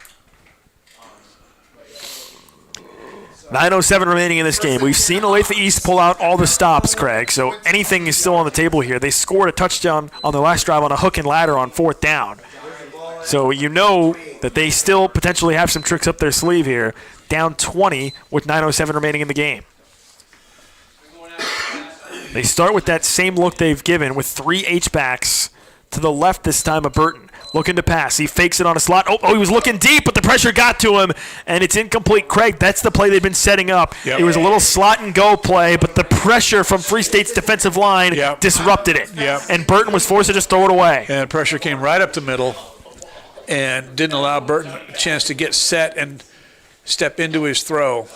They faked the slant that they've run probably 4 or 5 times tonight. They were looking for the deep ball on the slant and go, but the pressure from the Free State D-line disrupted that play. Burton did a good job to get rid of it. Yeah. Now 2nd and 10 with 9:01 remaining in this game at the 28-yard line. Shotgun formation. 3 receivers. Burton looking to throw. He's under duress again in the pocket. Just throws one up over the middle of the field. It was tipped and nearly intercepted. It's incomplete. Prescott got a fingertip on it. Julius Matthews, I think, may have deflected it as well. And, boy, this protection for Olathe East, it hasn't been great all night, but Burton has managed to make plays. But on these last 2 plays, Craig, the pass rush from Free State has absolutely disrupted things for Olathe East. Was that Keo Ford, number 60, on the pressure? It might have been. Yeah, they've got Wilmus back out there as well. They've also got Xander Sawyer in the middle. Yeah. 8:55 left in the game. 3rd and 10 for Olathe East. More pressure, but this time Burton escapes. He rolls to his right. He's got a defender. He jukes away from Julius Matthews, still on his feet at 35. He's trying to get as many yards as he can. He's out of bounds, short of the 1st down at about the 37-yard line. Well, Free State had everything but the tackle as, again, the down lineman just overwhelming the offensive line and pushing the pocket. But Burton did such a good job. He's just got that innate ability, Craig, to just be a little bit quicker than whoever's chasing him. Kind of got that spatial awareness thing going for him. It's 4th down and short at the 37-yard line. 4th and 1. They need the 38 for a 1st down. 8:46. This could be the last gasp for Olathe East. Burton will just a quarterback sneak, and he got it at the 38-yard line. Quarterback sneak by Milo Burton. And, boy. Well, they do move the chains. It was somewhat of a questionable spot initially. They do move the chains. 8.5 minutes remaining in the game. 20-point lead for Free State, 54-34. Just enough. Does Olathe East have another play that they can get a big chunk on is the question. They go back to that look with the 3 H-backs. Burton on a quarterback power running to his right. He finds some open space. He turns upfield at the 45, across midfield at the 45 of Free State. At the 35, juking left. He's got a lot of space in front of him with those long strides at the 20, trying to outrun the defense to the far pylon, and he does! It's a touchdown! What a run from Milo Burton! Running right and then sprinting left all the way back across the field. He sneaks inside the far front pylon. It's a touchdown. And it's 54-40. Free State leads. He used all of the field to get that score. That kid has been impressive tonight. Burton, Craig, he's listed at 6'4.5", and he's got long legs with those long strides, and he just sprinted towards the far pylon. Nobody could get the angle on him. Long strides, and I think he's deceptively fast. Yes. Certainly from what we've seen tonight, I would say that. 8:04 remaining. Boy, Craig, maybe take a breath too early. I don't know. Yeah, I wasn't comfortable. I'll tell you that. When East took over, I was not comfortable. Now Olathe East lines up for a field goal. The play clock is winding down here. This should be a delay of game. I was going to say they took way too long. They were trying to decoy to the left. I'm not sure what they were doing, but now they've got a delay of game that backs them up. It also took about 5 seconds to throw that delay of game penalty. And it looks like the Hawks are going to stick with their field goal unit here. The kicker, by the way, is Miles Smith. They've had a kick blocked in the first half. Snap, the kick is no good. It was blocked. It's no good. It might have gotten tipped, but it goes wide to the left. So the lead stays at 14. 54-40, Free State leads. So how much did that delay of game penalty affect that extra point? Quite a bit, I would say. I would say. Yeah. Well, and the thing about it is being down 13, think about that. You just have to score 2 touchdowns and you win the game. Yep. Now you're back down 14 again, and 2 touchdowns is getting you to overtime, I guess, but that's a bit unfortunate. We've seen some mishaps for both teams on extra points, but can you blame them, Craig? They've had to kick extra points 100,000 times. Yeah. I mean, we've seen so, how many touchdowns have we seen? An incredible number. We've seen 14 touchdowns combined. Kickers aren't used to that. Their legs are tired. Yeah, the snapper, the holder, you do that so many times and something's going to mess up. It's not like you're a running back and, getting the ball 20 times a game. So a long TD run from Milo Burton has made this game once again interesting, to say the least. If not for Madden Brittingham, Milo Burton would be having the star. He'd be having the best star of game the show. Yes. Yeah, absolutely. Wow. Yeah, I mean, what a treat. What a treat. Brittingham obviously has been so good, but I don't want that to fully overshadow what we've seen from Olathe East quarterback Milo Burton. He's been phenomenal. What a treat to watch this game, Nick. Yes. I'm serious. Yeah, this has been a heck of a playoff game, and we still have 8 minutes left. Yeah. And I've said it before, I don't think the chaos is going to end anytime soon. Olathe East, they try to sneak onside kick, and Free State's got it. They tried the sneak onside kick, and it's recovered by Free State. If they tried to sneak one past them. You said the chaos isn't going to end, and I was thinking then you better embrace the chaos, and Free State did on that onside kick. Boy, they tried to sneak one. They tried to sneak one past them on Halloween night, but they couldn't do it. Craig, I got to tell you something. I am terrified of scary movies. So I haven't really seen any scary movies, so I'm trying to think of all these scary movie references, but I hate scary movies, so I don't know any. They scare me too much. I don't like them. Hence, scary movies. I don't want to be scared. Olathe East is scared of Finn Moore right now. He keeps running on a quarterback power. There he goes across midfield into Hawks territory, inside the 40, down to the 39 on the first play. It's a big run. Elijah Beckham comes up limping on the play for Free State. He's going to hobble off. That'll be something to potentially monitor as Beckham shaking up a little bit on the near sideline. So he'll come off, but Finn Moore with the power quarterback run, another strong play. Down to the 39 of Olathe East. 7:35 remaining in the game. And you figure Free State, Craig, is going to go back to wanting to just run this clock out. That seems to be the best strategy to limit the craziness of this game. Moore out of the shotgun. Here they go again with that same play. It's the weak side quarterback Power running to the left, and he gets knocked out of bounds inside the 35. You know, that play is good for 6 to 8 yards to more, every time. Yeah. Tonight, anyway. You're in a lose-lose spot for the defense because you can't not respect that look of that number of players offensively one side of the field, right? Yep. That trips, you can't not put guys out there. But then it just becomes a numbers game, like I said earlier, with Finn Moore as your runner. 2nd and 5 at the 34-yard line. Finn Moore out of the shotgun. The clock stopped after he went out of bounds. They hand it off to Brittingham. He jukes one defender at the 34, and then he falls forward near the 30. He might have a first down at the 29. It'll depend on the spot. It looks like he does have it. Yep. He needed 5, and he got 5. That'll move the chains. Good enough for another Firebird. First down. 7 minutes remaining. Ball's at the 30, 29. Ball spot at the 29-yard line on the far hash. Beckham, by the way, got right back out there. So after he came up a little bit hobbling a couple plays ago, he seems to be all right. And here they go again, Craig. Same formation. You got trips receivers towards the left side of the field, which is the wide side. Finn Moore, this time he keeps it on a quarterback run straight ahead, and he runs into one defender, stays on his feet. They can't get him down. He dragged another inside the 20 down to the 18-yard line.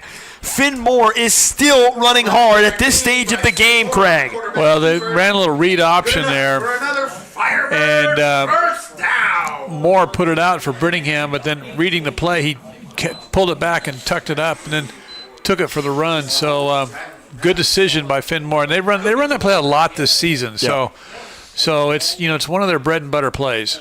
11-yard run for Finn Moore. And stop me if you've heard this before, but Free State is in the red zone. 2 receivers double stacked to the left. Finn Moore out of the shotgun. Waist high snap, hands it off to Brittingham, running left. And this time he pushes the pile forward inside the 15 down to the 14. Give him 4 yards on the run down to the 14. 2nd and 6 coming up. 5:45 remaining in the game. And again, the clock is becoming the biggest issue for Olathe East. Once again, you're in a similar situation here where Free State with a touchdown feels like this time it really feels like you're starting to put the game away. And they're managing this drive very nicely. They're using a lot of the play clock, no penalties. Yeah. And every carry is a positive yardage. 3 receivers again. Here goes Finn Moore. Straight quarterback sweep to his left. This time, he almost slipped through the defense. He got tripped up down inside the 10, down to the 6. It's an 8-yard run. It's a first down. For a moment there, it looked like he might score that. But he got tripped up in traffic. And it's 1st and goal at the 6-yard line as we approach 5 minutes remaining in this game. And potentially 5 minutes remaining in Olathe East season. But, boy, you got to give these Hawks a lot of credit, Craig, for the fight they've had tonight. They got off to such a bad start. Yeah, I think that's probably what you would look back on, right? Yeah. Getting down 21-0. Yep. You're not going to win very many games regardless, whatever happens beyond that. Here's a read option. Finn Moore keeps it. He's looking for another touchdown. He said, you know what, Brittingham, you have enough. It's my turn, but not this time. Olathe East stacks him up for a short gain down inside the 5 to the 4. 4.5 minutes remain in the game. Olathe East has all 3 timeouts remaining, Craig, and boy, I would almost be tempted to start using them here to preserve some clock if you think you have a chance to get a stop here in a goal line stand, because Free State is going to be running this all the way down. They don't have to snap this until we're under 4 minutes remaining. Pistol formation. Now Brittingham moves to the left of Finn Moore. It's that same look. Trips to the right. This time they hand it off to Brittingham. He lowers his shoulder. He powers forward. Is he in? Yes, he is! Count them, 7. 7 touchdowns for Madden Brittingham. He lowered his shoulder and he just rumbled into the end zone for number 7. It's 60-40. I can't even do math this high, Craig. They don't teach math this high up in the journalism school. But it's 60-40. The lead is back to 20, and it's Jones on for the extra point. Unbelievable. 7 touchdowns. The extra point is good. It is 61-40. Free State leads. By the way, so Matt Brittingham by himself has given everybody 7 free pancakes at IHOP. Yep. In total, you can get now 9 free pancakes at IHOP. If you go to IHOP in Lawrence at 31st and Iowa, 9 touchdowns equals 9 free pancakes. It's a pancake party at IHOP. Boy, it really is. And tonight would be after, even though they lost, Lawrence High scored 40. So however many pancakes that was. So get that pancake batter fired up there, folks at IHOP. I don't even want because you earlier in the season you insinuated that IHOP could run out of pancake batter, and I refuse to believe that. It's International House of Pancakes is in your name. You can't run out of pancake batter. But boy, that might be put to the test tonight. Yeah, well. It's a 4-yard TD run for Madden Brittingham to make it 61-40. What a great promotion from IHOP. I mean, it's been fun for us. It has been a blast for us, yeah. And I'm going to assume, we've gotten more entertainment out of it than I think anything, really. Yeah, and I'm going to assume a lot of people get out there on a Friday night now. Yeah, so, absolutely. So good for them. Jones kicks it away for. Oh, it was kicked by Olathe East. That's a live football. And who recovered it? There was a pile for it. Olathe East got it back. Boy, that was a bit unusual. You know, we're playing. Went off his foot. We're playing American football, not European football. That's a live ball. You got to dive on that. Their own 30-yard line. Boy, just add that to the list of weird things tonight. The goblins are out in force tonight, huh? Man. Yeah. See, this is where I wish I could make some reference to a scary movie, but I haven't seen any of them. You know what? I'm scared. I'm with you. I don't like them either. Thank you. I don't. Thank you. I appreciate that. 3:49 remaining in the game. 61-40 Free State leads. And you can expect Olathe East not to give up on this one. It's Burton under pressure. He's running the wrong way back to his own 15. Now he turns upfield. He finds some green grass, and he gets another positive gain out across the 30 to the 35, across the 35 to the 36. Boy, Free State, this has been such a frustrating night for them, Craig, up front, because I don't feel like they've really been bad in their pass rush and contain and whatnot, but Burton is just time and time again making the better play. Yeah, he's, I'll say it again, he's been very impressive tonight. Ball spotted at the 37-yard line after the scramble by Burton of 8 yards. 3:39 remaining in the game. 61-40 Free State leads. Burton looking downfield. He throws it into the flat on the near side. It's caught by Otto. He's got the first down on an out route. He stayed in bounds, and he was tackled at the Free State 46-yard line. It ends up being a really decent gain for him. He didn't get out of bounds, though, so that clock is going to start churning once again. Now under 3.5 minutes remaining in the game. First and 10 for Olathe East at the 46-yard line, their own 46-yard line. You got to wonder about the motor of some of these kids, Craig. They've been up and down the field all night. First and 10. Chest high snap for Burton. He wants to run. Running to his left. Across midfield. He's got some green grass in front of him. Tried to shake a tackler, but a nice tackle was made in the secondary. That was Rawls, I believe. Grayson Rawls, who makes a nice play. Wrapping up Burton. Not many players have been able to get Burton down on the first attempt. But they get him down at the 45-yard line of Free State. Yeah, nice open field tackle by Grayson Rawls. Kept him in bounds, so the clock's still running. And they've got this ball spotted just short of the first down at the 45-yard line. 2:35 remaining in the game. Free State is 2.5 minutes away from a date with Shawnee Mission Northwest in the next round of the playoffs. Olathe East season has just 2:20 remaining. Chest high snap for Burton. They toss play. It's a pass. It's a halfback pass. Otto's looking to throw. He's got nowhere to go. He's running to his right. Now he just throws it downfield, incomplete, in front of his intended receiver, Desmond Washington. Well, he had Washington open. Just couldn't get it to him. But, Otto is a receiver, so delivering the ball, while on the move is not in his skill set. So it's third and short at the 45-yard line. But there's the Olathe East Hawks just pulling yet another You can cross that one off your list. Yep, another trick out of their bag. I'm not sure what they have left after this. 2:13 remaining in the game. 3rd and short at the 45-yard line. Full house formation. They just run a fullback dive straight ahead with Scott, and he's got the first down at the 41-yard line. So that'll move the chains, and the clock starts again. Under 2 minutes now remaining in the game. And boy, Craig, obviously we've been covering Free State this whole season, and this has been a performance for the ages by Madden Brittingham, literally a school record-setting night. But how can you not be impressed with what Olathe East has done in the fight they've had tonight as well? They have not gone away at any moment in this game. Here goes Burton again, running the option. This time he keeps it at the 35, and he's whipped down by Julius Matthews after a short gain. Well, here I think is how you can sum it up. It took a school record night from Madden Brittingham to put this game away, to deliver Free State, ahead of this Olathe East team, which has done nothing but compete at a high level the entire night. 2nd and short coming up after the run by Milo Burton. We're down to 65 seconds left in the game. 7 touchdowns. 7 touchdowns for Madden Brittingham tonight. 61-40, Free State leads.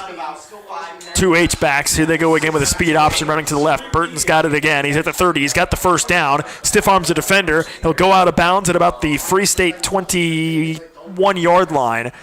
That stops the clock with 50 seconds remaining.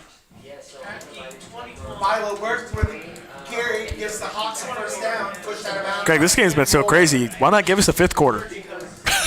Screw it. I just want to see what else might happen. Well, you think the players are up for it? I don't know how they could be. I mean, these kids have got to be huffing and puffing. Here's Wilmus coming off, and he looks exhausted. Yeah, up and down the field all night. 1st and 10 at the 21-yard line.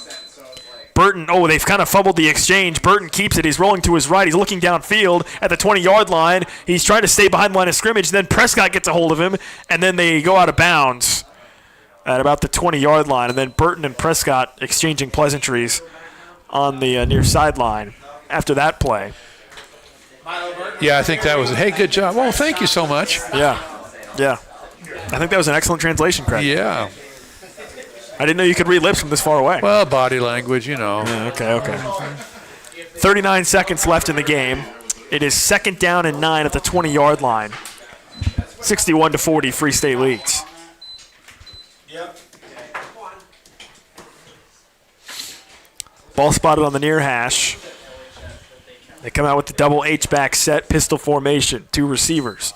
Burton rolling to his left off the snap, looking downfield, throws it on an out route. The pass is caught at the 5-yard line. It's Otto, and he is in for the touchdown. There's a flag down, though, in the backfield, and this may be coming back. It's coming. That's a hold.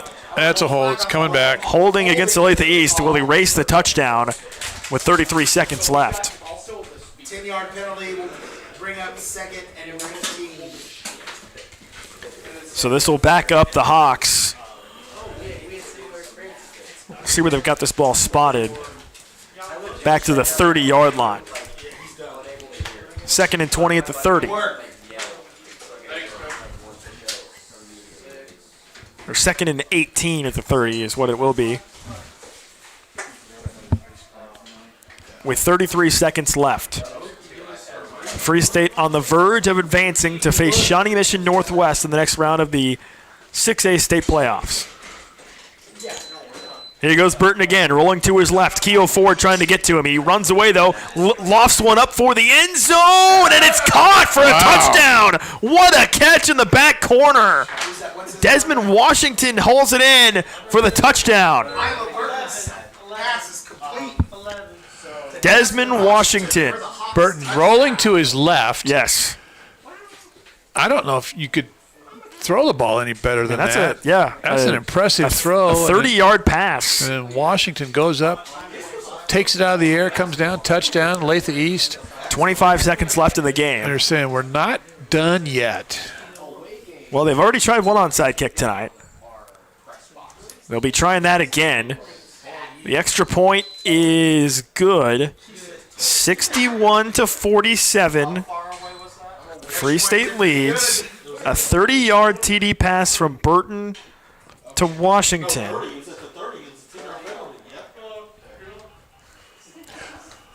And, Craig, I'm trying to do the math here. So 7 touchdowns from Madden Birmingham. Milo Burton has, let's see, he has two rushing touchdowns. He threw a passing touchdown. He has 3 rushing touchdowns and 3 passing touchdowns, I believe. I've written down all these scores on my notes, and I'm running out of room here. Yeah, he has. So he had 2 rushing touchdowns. He has 2 long rushing touchdowns. Yes. One was 42 yards. The other one was 50-plus. He had a pass to Gavinato, 42 yards for a touchdown in the second quarter. He had the hook and ladder pass touchdown. Yeah, so that's his third rushing touchdown, or third passing touchdown. So, yeah, he has 6 total touchdowns tonight. And Birmingham has 7. Well, this is a night that we have seen 2 great individual performances by high school football players. Absolutely. You know? Yeah. This is a little bit like that night at Shawnee Mission South Stadium. We saw the 90-plus yard touchdown pass and a 90-plus yard running touchdown. On consecutive drives. Yes, on consecutive drives, from Free State. So, we've been lucky.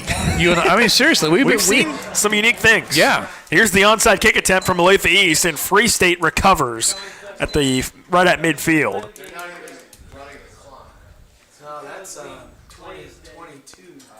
So Free State with the recovery, it was Devin Ward who recovered it for the Firebirds. And with 24 seconds left, that should do it for the madness of this game tonight. We're highlighting some of what we've seen, but this has been truly an incredible game. Now, Olathe East has 3 timeouts still, so if they want to try to stop the Firebirds and get the ball back, they could. And it looks like Free State's going to come out in the victory formation. Finn Moore will take a knee. And Olathe East will let this clock run down. That'll do it for this game. What a game it was. 61-47. Final score. Free State defeats Olathe East. And Craig, I'll tell you something else that's crazy about this game is this game, it never got closer than a 13-point deficit. It never got closer than a 13-point deficit after the first quarter, and yet still somehow this game still felt like it was a back-and-forth, neck-and-neck type game. Well, Free State was never ahead by less than 13 after the first quarter. They went up 21. Yep. Right? Yep, to start the game. Then after that it was back and forth. Yeah, after that, as you said. So Firebirds had that cushion, but at the same time, they just traded touchdowns. Yeah. Back and forth.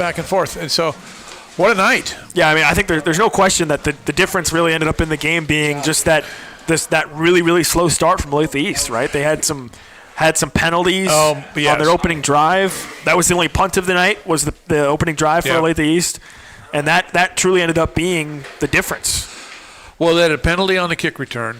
Yep. And then they had 2 illegal motion penalties. Yeah. Or 2 illegal shifts. Yep. And then they had to punt. And that was part of what ended up being the difference. Boy, an incredible performance tonight from Madden Birmingham. He steals the show with 7 touchdowns. But let's reframe this a little bit too, because this performance by Free State tonight comes on the heels of the City Showdown, where Lawrence High dominated from the opening snap. And that game was preceded by 2.5 quarters of Olathe North dominating Free State. And so these kids and his coaching staff bounce back tonight with this kind of an effort and this kind of an outcome. And so you take it, you put it in that context, and that makes this win all the more impressive. Yeah, incredible, tenacity from this Free State squad. And that was kind of what we lit up this broadcast with, Craig, was, hey, how are you going to respond, right? You were 5-1. You were looking at the chance to possibly be a 1 seed. You trip up in back-to-back games, including in the city showdown against your arch rival. Now you come into the playoffs where it's win or go home, right? What's your response going to be? And yeah, I think you said it perfectly, right? Like, without Brittingham's performance, Olathe East maybe wins this game. I mean, Olathe East had played it. Burton, those guys, they left it all on the field tonight on that Olathe East sideline. I think that's the other thing is that Olathe East squad, they have every right to walk off the field with holding their heads high because they played a heck of a football game tonight.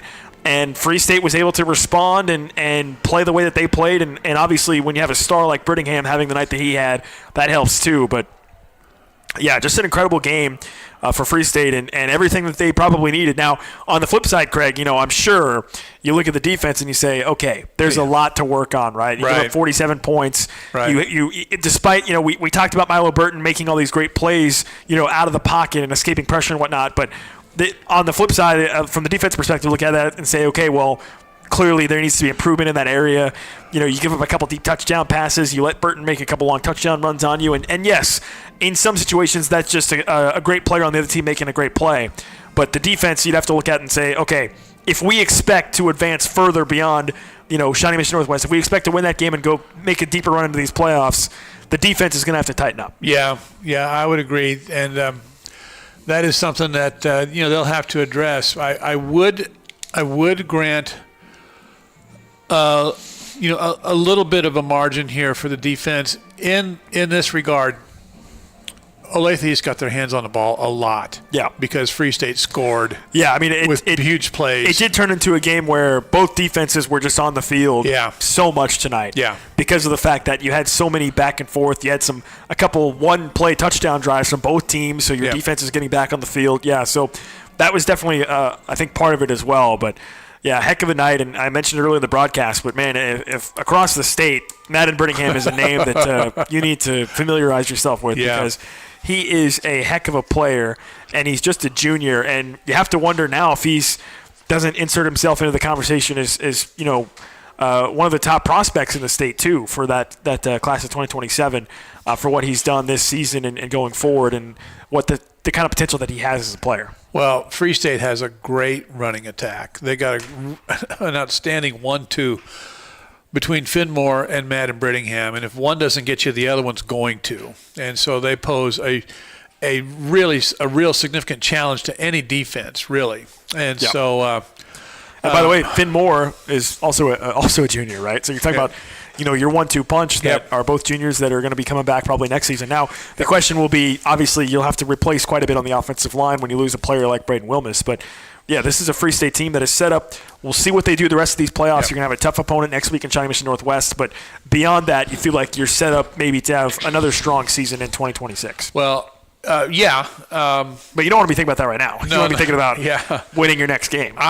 Something I did like tonight, in addition to everything we've already talked about, was that Coach Stewart went to the pass a little bit more than usual. Yep. And I have to believe that whatever they saw in film, whatever they thought could be successful with the pass, I got to believe that the increased frequency of passing tonight helped loosen things up for the running game just a little bit. Because you throw some of those tunnel screens, some of that business out on the perimeter, and now your secondary can't come up and crowd the box and run support. Yeah. So.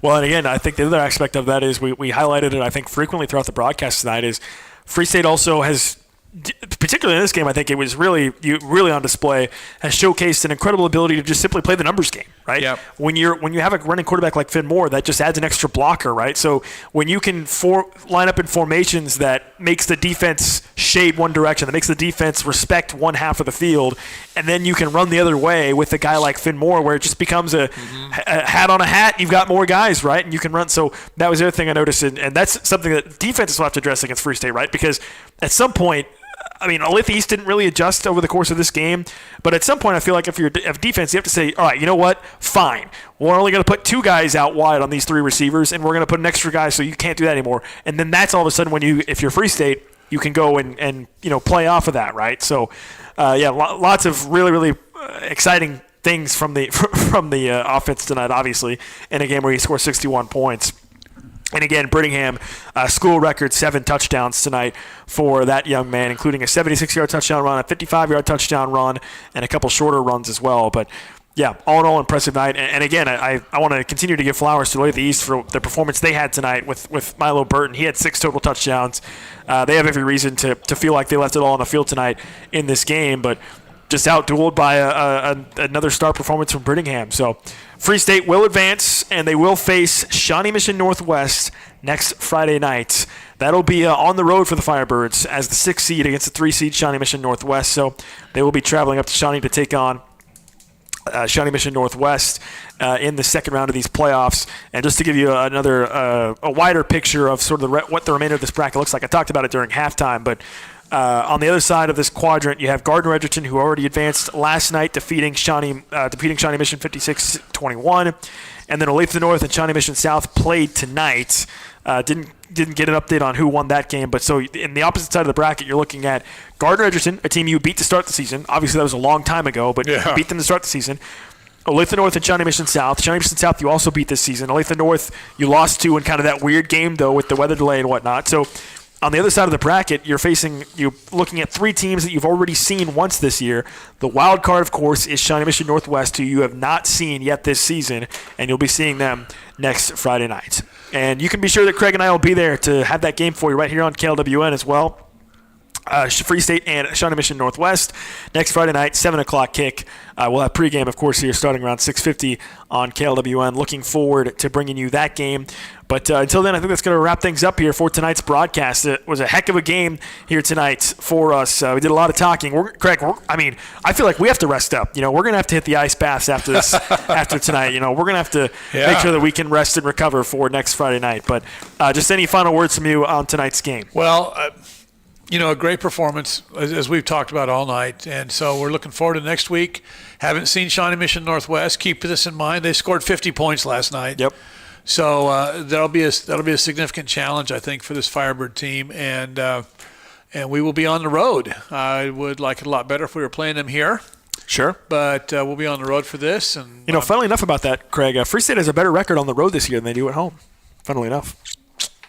I had not realize that. They are 3-1 on the road. They're now 3-2 at home after the win tonight, but they were previously 2-2 at home. They had lost to Manhattan here at Free State earlier in the year. They had the loss against Olathe North, so 2 of their 3 losses were at home. So they actually have been better on the road if you look at the record. Okay, well, we'll put that in our pocket and take it with us next week. Absolutely. That's going to do it for this broadcast here this evening. Thank you so much for joining us tonight for Free State football. The Firebirds advance, and that means we advance with them. We'll be on the air next Friday night for Free State and Shawnee Mission Northwest. Until then, for my partner Craig Hirschheiser, for our producer David Ward, who's been an absolute trooper hanging with us here this evening as well, I'm Nick Springer signing off for the final time from Free State High School. This has been Free State Football on KLWN. All right, I got a message for you. Radio is the way to go if you want to advertise. Targeting your customers, any shape or size. Radio is a perfect way to tell them who and where you are. They listen at work, they listen at home, and you got them in that car. You got to go with radio when you want to advertise. Here we go. Watch me now. Hard rockin', soft rockin', easy listening too. Up and down the dialer formats just for you. Country, classic, talk, and gospel stations. Every market across the land has got a station for your situation. The cost is low, and radio is theater of the mind. You can present your information with imagination. If you want to get your message across the airways with radio. Call them. They will come right over. Remember, you got to go with radio when you want to advertise. There are lots of stations just your size. School sports are played by humans, coached by humans, and officiated by humans. So the next time you're sitting in the stands at a school athletic event, please remember this and maintain your humanity, especially when it comes to judging and critiquing athletes, coaches, and officials. Please show your fellow humans some respect. They'll appreciate your empathy. This message presented by the KSHSAA and the Kansas Interscholastic Athletic Administrators Association.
and critiquing athletes, coaches, and officials. Please show your